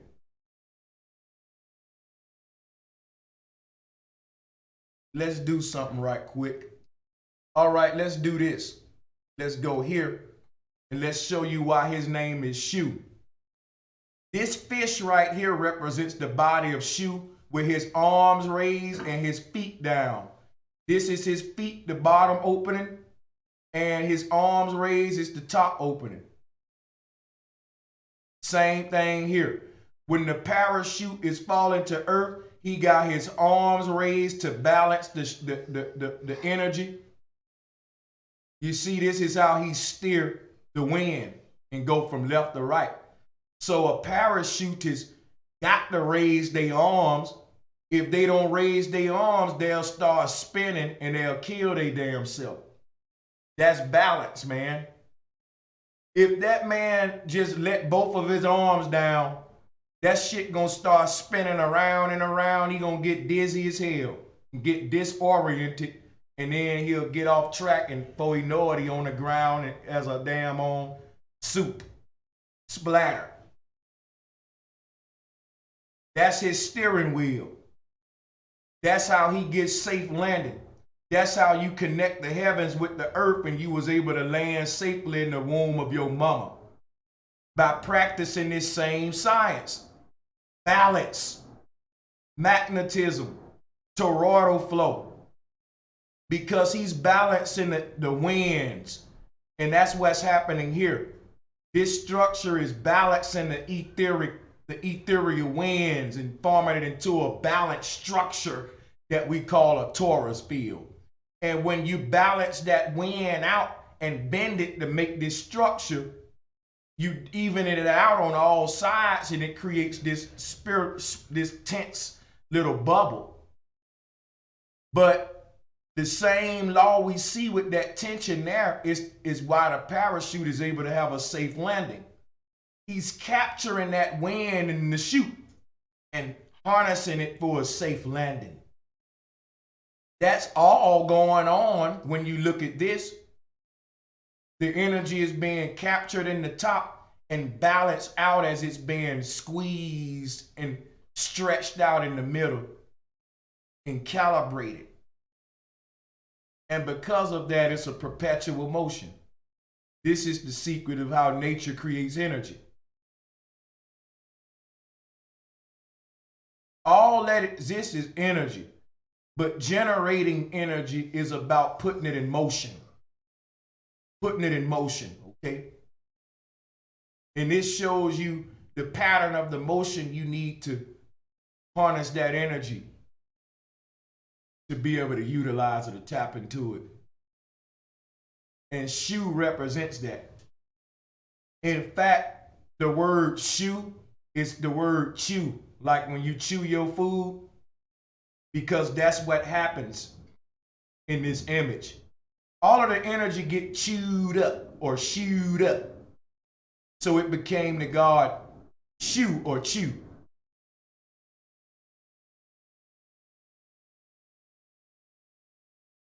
So the god YeSHUa represents an opening that connects the goddess Nut with the god Geb.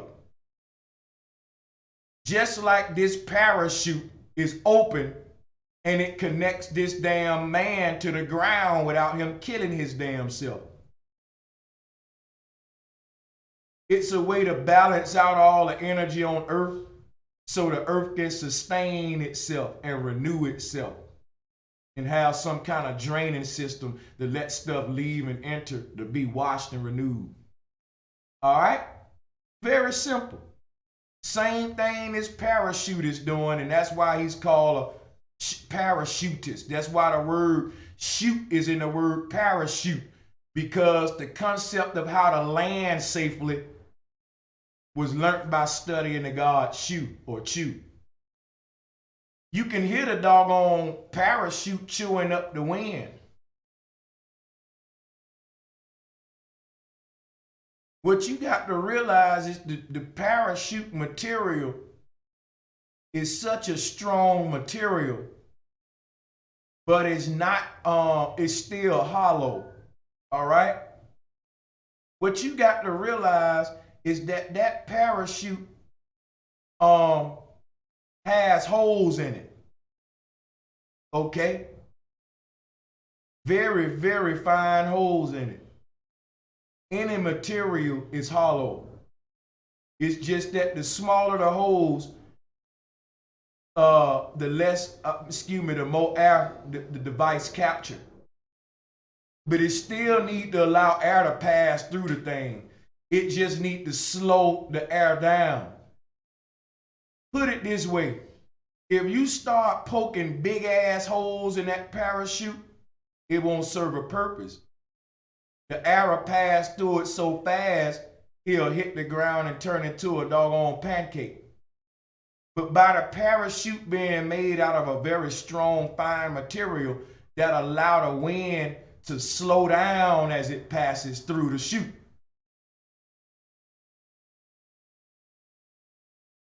This is basically filtering the wind, and this is what is happening on a cosmological level. Nut is a filter. Another way you can look at it is like this right here.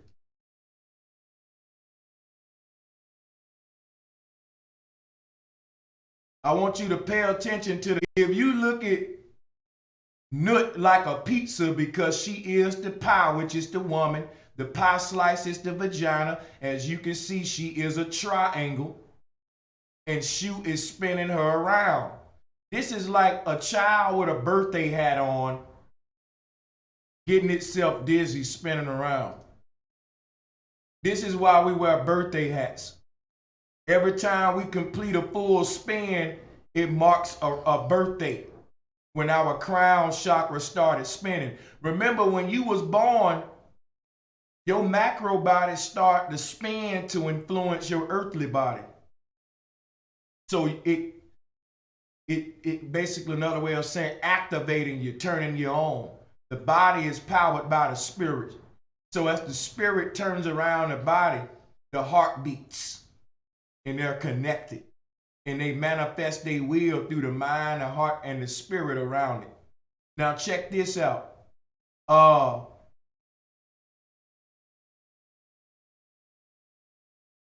When you were born, a vortex opened,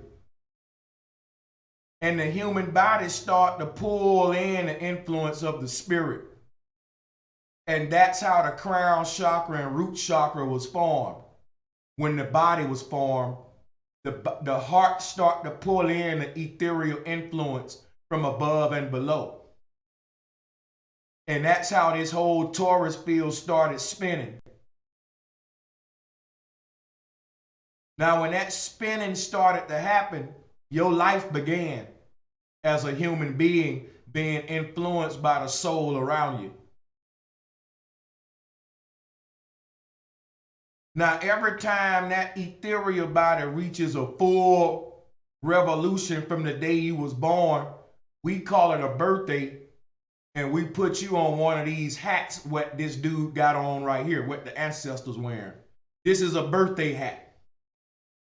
Why do we wear a cone-shaped hat for our birthday? Because your birthday represents a full revolution of your ethereal body.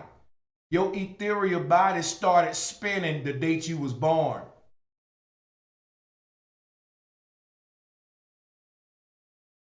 Every time it completes a full revolution, you put this hat on to remind you when it started spinning.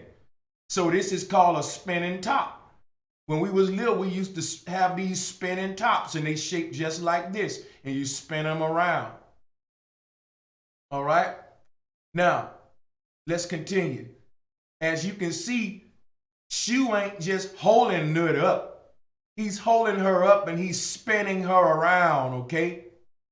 He's spinning her around. Just like the man making the pizza. All right? That's what you got to realize about this. You know, there's a science and there's symbolism to all of this. So everything from the man expanding the pizza dough, that would be the expansion of the ether, what they call dark matter is expanding and the universe is expanding, a bunch of crap.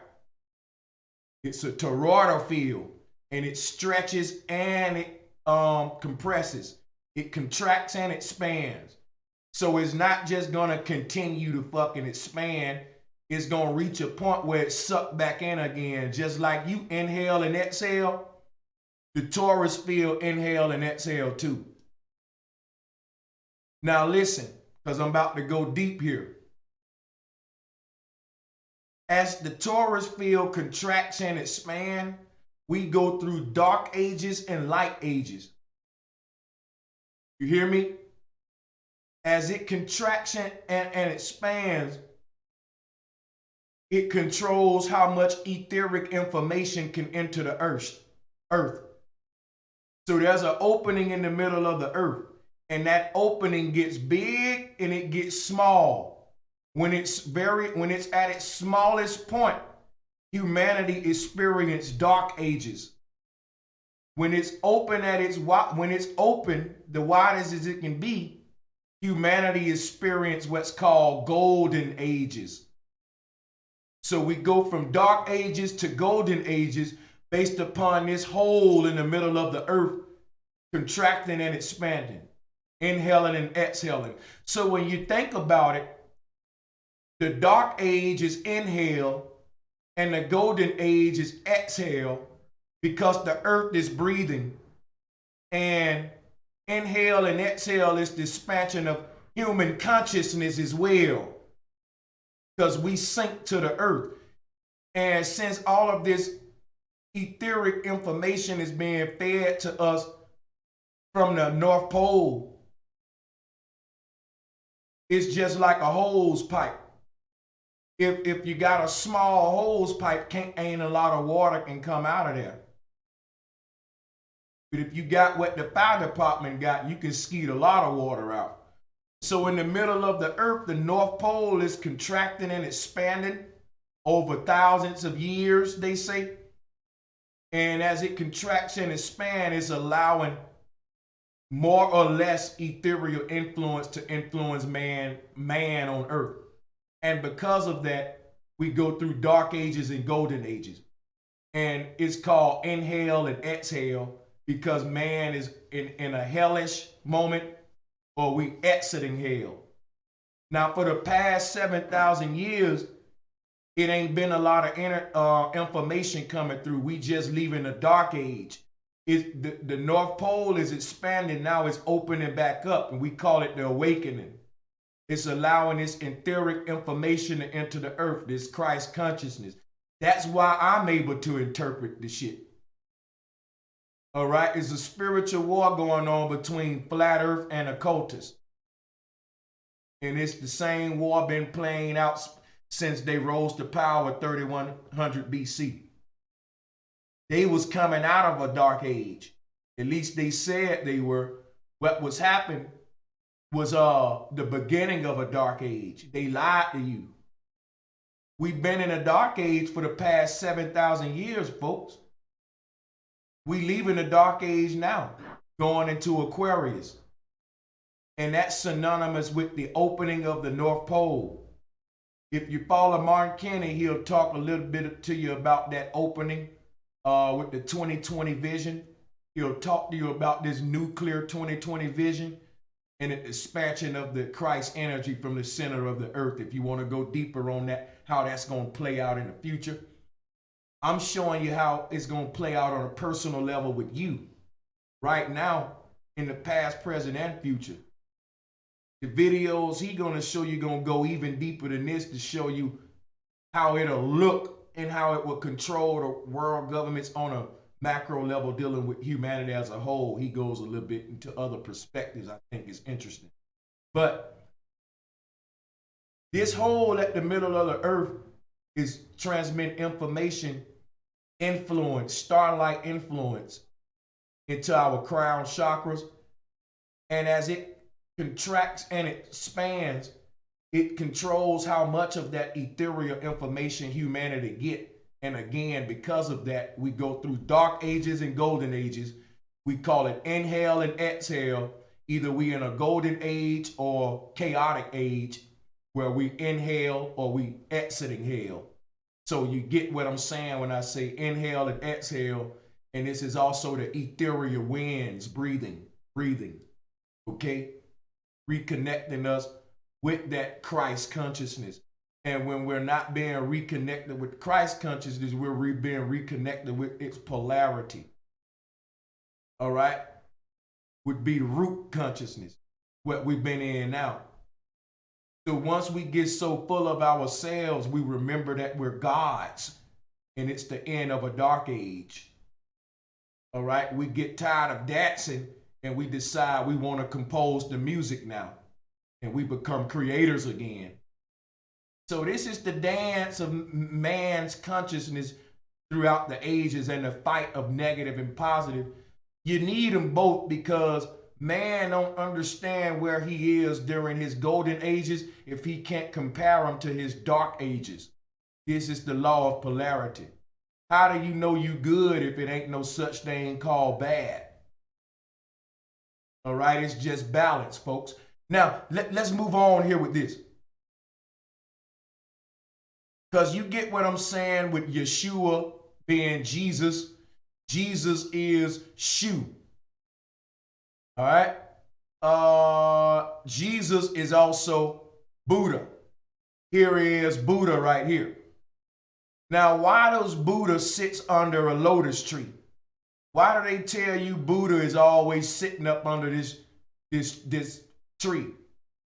Because you are Buddha,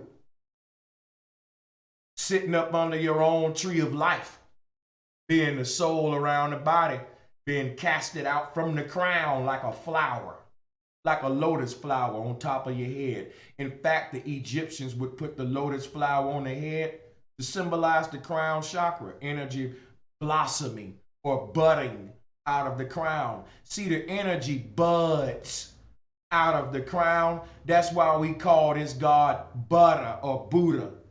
He represents the budding of a flower. But you can say this flower is budding or is booting. All right? Buddha is butter. Flower buds. It spreads its wings like what? A butterfly. Now, let me break some knowledge down to you. Here is the true butterfly, the spirit. Now, let me break some down in you because we spell butterfly B-U-T-T-E-R, but guess what? That's just to hide the knowledge from you. It used to be spelled Buddha fly. Yep. Yep. The butterfly insect ain't got shit to do with no margarine, y'all. You go in the kitchen and cook with butter. Why the hell would they name an insect a butterfly?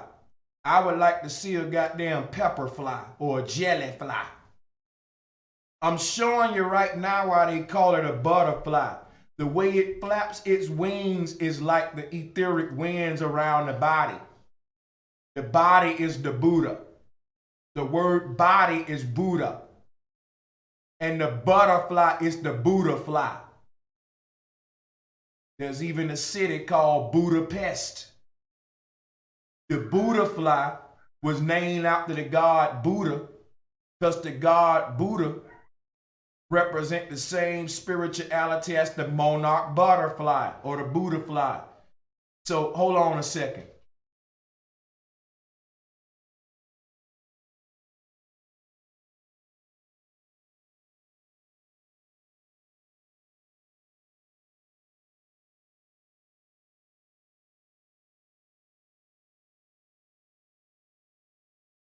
In other words, the original butterfly was in the top right corner. That's Horus the Hawk. And that's just a personification of the human torus field that's around your body. You are Horus.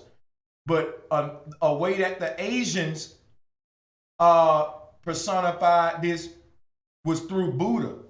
So Buddha, Horus, and Jesus are all the same God as the god Shu. And it's the same God as the ancient monarch butterfly. Because you remember, the ancients used to worship they paid reverence to the monarch butterfly.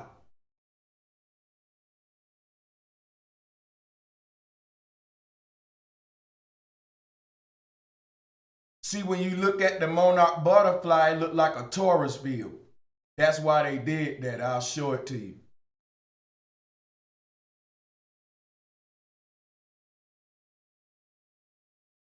So here's the monarch butterfly. If you look at the monarch butterfly, it looked just like an electromagnetic torus field with those four points, 4 pie slices. Here it is right here in the form of a Christian cross. That is the monarch butterfly. But remember, the butterfly is the Buddha fly. This was Buddha. This represents the teachings of Buddha. Remember, Jesus represents the cross or the crossroads, and the ancestors looked at this butterfly and they said it looked like a cross. It looked like a cross. And the Asians turned it into Buddha. But Buddha is just this right here.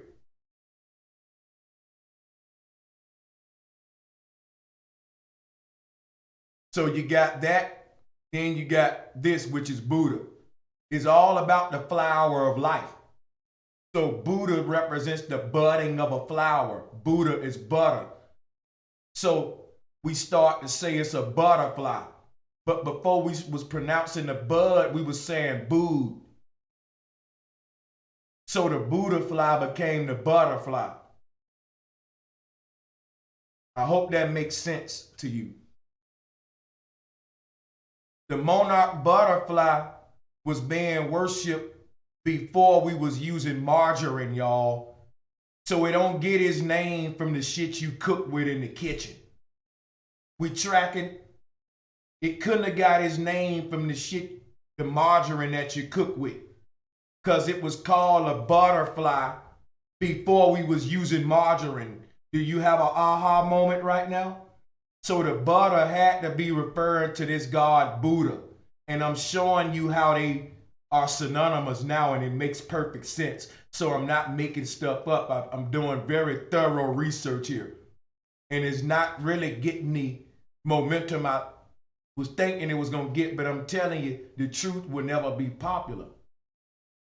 So even though we wish it will be, because we don't want world religions to remain a popular thing, we want this type of knowledge to heal everybody, stop the religious wars, reconnect us back with the source, and not with these different gods, because they taking this stuff literally, because they're not decoding the literature.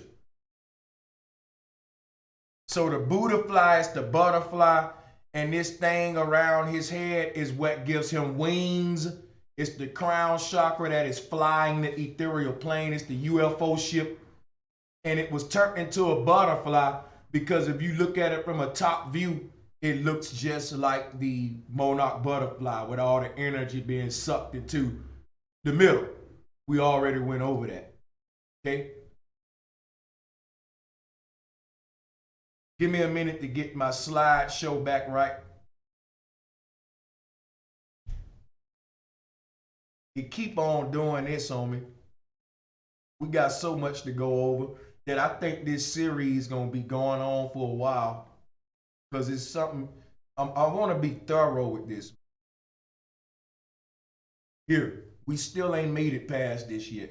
We almost there, but we syncing this collage with some other stuff over here. So now we see about Buddha. We talked about the butterfly. We already talked about this figurine. We talked about YeSHUa, ain't nothing but YeSHUa. And YeSHUa ain't nothing but Buddha, because the flower that's above Buddha's head is the shoot, is Buddha's shoot. All right, parachute. I put up the dude falling to earth on the parachute, and I showed you that's how you landed on earth. Your crown chakra beamed you down here into the belly of your mama, and you was anchored into her fetus, and you started to manifest yourself by the laws of magnetism and attraction. In the womb of the mother, the ethereal body started to create the physical body. And once the physical body was created, the ethereal body shifted its consciousness into the avatar. And it still exists as a cosmic guardian or influence that surrounds the body to influence and remind it why it came here, to remind it of its mission, what it came here to do.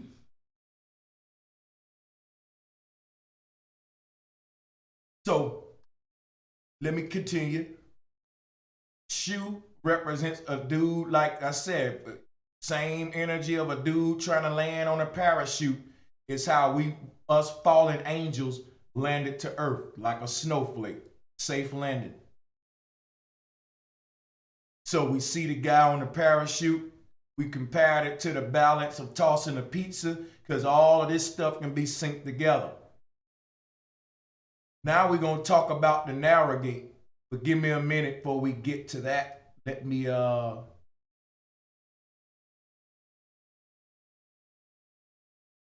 So YeSHUa is YeSHUa, and also representing YeSHUa,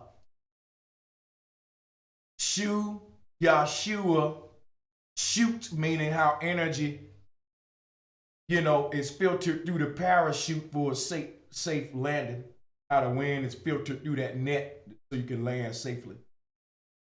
Talking about the calibration of energy, that's what we're talking here when we deal with YeSHUa, sinking the heavens to the ground, because that's what he's doing. He connecting Nut with Gab. Now without him, the children couldn't exist. He's the umbilical cord that allow that child to still be fed. And without him, Nut'll fall into Gab and smash our reality. It'll collapse. YeSHUa is like the pole in the middle of a tent. Without him, the whole tent would just collapse. So no more talking about YeSHUa. Well, we're going to talk about YeSHUa. And another word for YeSHUa again is like how we tell an animal to shoo, to move, go, because YeSHUa is this thing in the middle where all the energy is set the energy in motion. That's the vortex. Now, let's move on to the next section. When you talk about the narrow gate, I already went over to you that's what this is. This torus field looks like a gate, don't it? Like a web, a net, a gate. And to enter this gate, you got to go through this front door. And to go through this front door, it gets real tight, man. It's a narrow gate. So now let's talk about the narrow gate. Now this is a MasterCard logo. And we want to pay attention to the symbol of it, because what you're looking at for their logo is a human's aura field, or the cosmic Christ. And you use this MasterCard or a Visa card as a passport. Did you know that? Did you know that the MasterCard and the Visa is used as a passport to travel? What is that symbolically telling you? Everything I'm telling you, man. Look here. The crown chakra is your MasterCard. You ever been to a building and the only way you can get in is it's a card system? You got to swipe your card. That's what this is. The card is the card. Just take the D off the end, man. The card is the car, or the card, or Merkaba.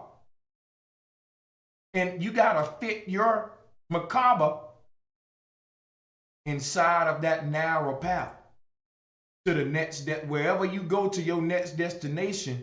That's all it's saying, is that your car will be swiped through the next plane of existence you go to. That's how you came here. They show you this when people enter a black hole. They try to show you spaghettification, all that crap. It's going through the narrow path. This the camel's eye, the eye of a needle. Okay? This is it right here. And you come out of one being the womb of your mother. This is how your consciousness is transitioned to the future destination. This is how you came here from the ethereal plane. Using your MasterCard, traveling through the narrow gate. All right? And what is that narrow gate? The doorway. The crown chakra. Beam me up, Scotty. And you got to go through that narrow gate And when you look at this narrow gate, I want you to pay attention to that, because what you looking at in this image is telling you a lot now. Those with eyes gonna see. Look at the sacred geometry now. This is how we see people, everything merged to a point on a horizon. This is as above, so below. This is the Jesuit cross. X marks the spot. In the middle is a hyperboloid. Let's go to the slideshow. All right, I did a diagram in the bottom right corner that'll show you those 4 triangles, those 4 pie slices that make the Jesuit cross, those 4 pie slices that make the swastika, the Hunapku. You can't escape them. Here they go right here.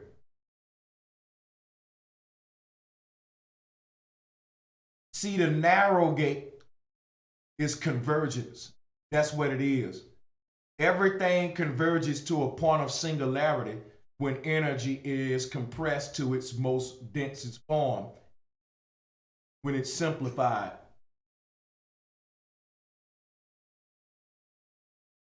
So if you was inside of a Christmas tree being sucked up to the top, this is what it'll look like to you. You'll be inside of a cone being pulled up to that point at the top of the cone. This is called returning to the source. You got to go through that narrow gate. Polaris in the sky, it's the narrow gate. And we perceive it just like we looking at in this image. And that perception is the only perception. All right, because this is the human face with the nose in the middle, the triangle that splits the eyes right by the forehead, and the 2 eyes is the 2 trees, the 2 seas that Moses split. Now we about to get deep. Let's go to the next slide. We about to get deep, folks. Oh, maybe something telling me to do the narrow gate on the next parts before I start this whole nother section. This next section is called a narrow gate, and we're going to be talking about the hyperboloid from a whole other different perspective, going deep into the narrow gate or the rabbit hole. But I just looked up and saw that we about 4 hours. And I think it'll be, since I got this thing in sections, before I start this narrow gate section, I think I'm gonna stop right here, because that'll be a good way to just, open up the next one from that section, narrow gate. So I hate to bust y'all bubble, but I will be stopping this one right now just for that reason. It gives them nice little 4-hour documentaries. So I'm going to stop that one here, and we'll pick back up on the narrow gate, and you don't want to miss it because you see where I'm going. We finna dig deep, and we're going to break down that narrow gate to you in a way like you never ever heard before. I promise you that. So let me do one thing before we get out of here. All right.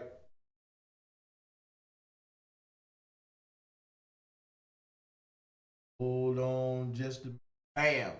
And we'll pick up on the narrow gate, and we'll move on from this collage on the next series. And we'll just kind of pick right back up on that narrow gate where we left off, and show y'all how this gonna get very deep when we get into the narrow gate symbolism. All right. So hit the like button if you didn't already. Hit the notification bell. Follow me on all of my platforms. Share this series to a Christian. Share it to a Hebrew. I'm doing very thorough research in this series that you ain't gonna get nowhere else. Appreciate everybody for the donations. You know who you are. Let me go ahead and call you out. Give you some love. My brother Willie Lil John, always supporting the show. My brother Stick Built, appreciate that love. My brother Huey P. Nuisance, appreciate the donation, my brother. He said, keep up the great work. Thank you, my brother, man. I really appreciate that support. P.ISO, thank you, my brother, for the $10 super chat donation. That's what's up. My brother Illustrious Cook, as always, appreciate the donation. And as always, my brother Mark Monagan supporting. Appreciate that donation, man. I appreciate y'all. And Mark says, through the keyhole, nothing but G's. Bro, free the people. Oh, yeah. We're going to talk about this because when Moses, I'm going to just do this for you. Because when I do this, you're going to be like, oh, yeah, I don't want to miss that next one. You swipe the card through the narrow gate. You got to turn that thing sideways. But the narrow gate, we're going to be talking about that because that's the North Pole in the middle of the sun and moon. It's the pole that's spinning them. But that pole is an opening. It's a door. It's a very narrow door. And the soul goes through that narrow doorway and it squeezes in there like a card being swiped. And as you go through it, it's reading your information, filtering out the different versions of you, breaking you down. That's what this whole card system do. Where do you think they learn this shit from? They know about this stuff, I'm telling you. They're occultists. So you don't want to miss the part 2, because you are the card being swiped. That's why I got this picture up here, because listen, people, I'm giving you space and counter space. I want you to see the card being swiped, but I want you to imagine that you are the card. So I give you this image. This allows us to become the card that's being swiped. This is what that card see. And this is what you see upon death. You are the card, the macabre. And to understand this journey, you do not want to miss this second part where I talk about the narrow gate. Because this is where Moses split the seas, all right? Remember, Moses is Moses. Your 2 eyes are water. Moses is in the middle, splitting the seas, your vision. Splitting the sun and moon. Creating Moses. Without that, you'll be a one-eyed creature. Okay? Without that little nose bone in between your eyes, splitting the seas with your vision. Everything is made like this. This the sun and moon and North Pole. This your 2 eyes in between your nose and pineal. But this is the narrow gate information that shows you how nature weaves everything together. All right?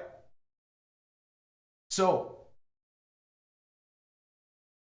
one thing I'm going to say before we get out of here is the B and the W are interchangeable. Put it this way, I'm gonna make this simple for you. This ether is what creates the weather on Earth. If you take the W off the word weather, it becomes ether. That's what stirs up the elements and create the weather outside in day and night. The ether create the weather. All right? So the weather is also the weaver, because the weather is the weaver. This thing looks like a basket, but the one that's controlling the weather is the weaver. The fish in the middle of this basket is the one weaving it together, and it's weaving it with ethereal weather. So the word weather is ether, or ether is weaver. When you talk to people in New York, they don't say brother because the TH is a V. They say brother. New Yorkers, they don't say TH. They don't say my mother. They say my mother, because the mother is the mover. She's the one moving the energy around. It's the cosmic mother, the great mother at the center of the earth, that's moving the energy. So when you say mother, it's still mother. In a lot of cultures, it's mother, because the mother is the supreme mover of the ether. So the weather is being controlled by the weaver or the weaver. And this thing looks like a woven basket because the mother or the mover is moving all of the energy into a web, creating this etheric weather, and it's creating a web of weather, and it's woven together by the weaver that's creating the weather. And she's the mother, but she's also the mother because she's the mover of all this energy. The way we talk, if we listen to the way we talk, our dialect will reconnect us with our ancient truth. Listen to our dialect, it'll reconnect us. But folks, I gotta get up out of here right now. You don't want to miss part 2 when we get into the narrow gate. Peace and much love.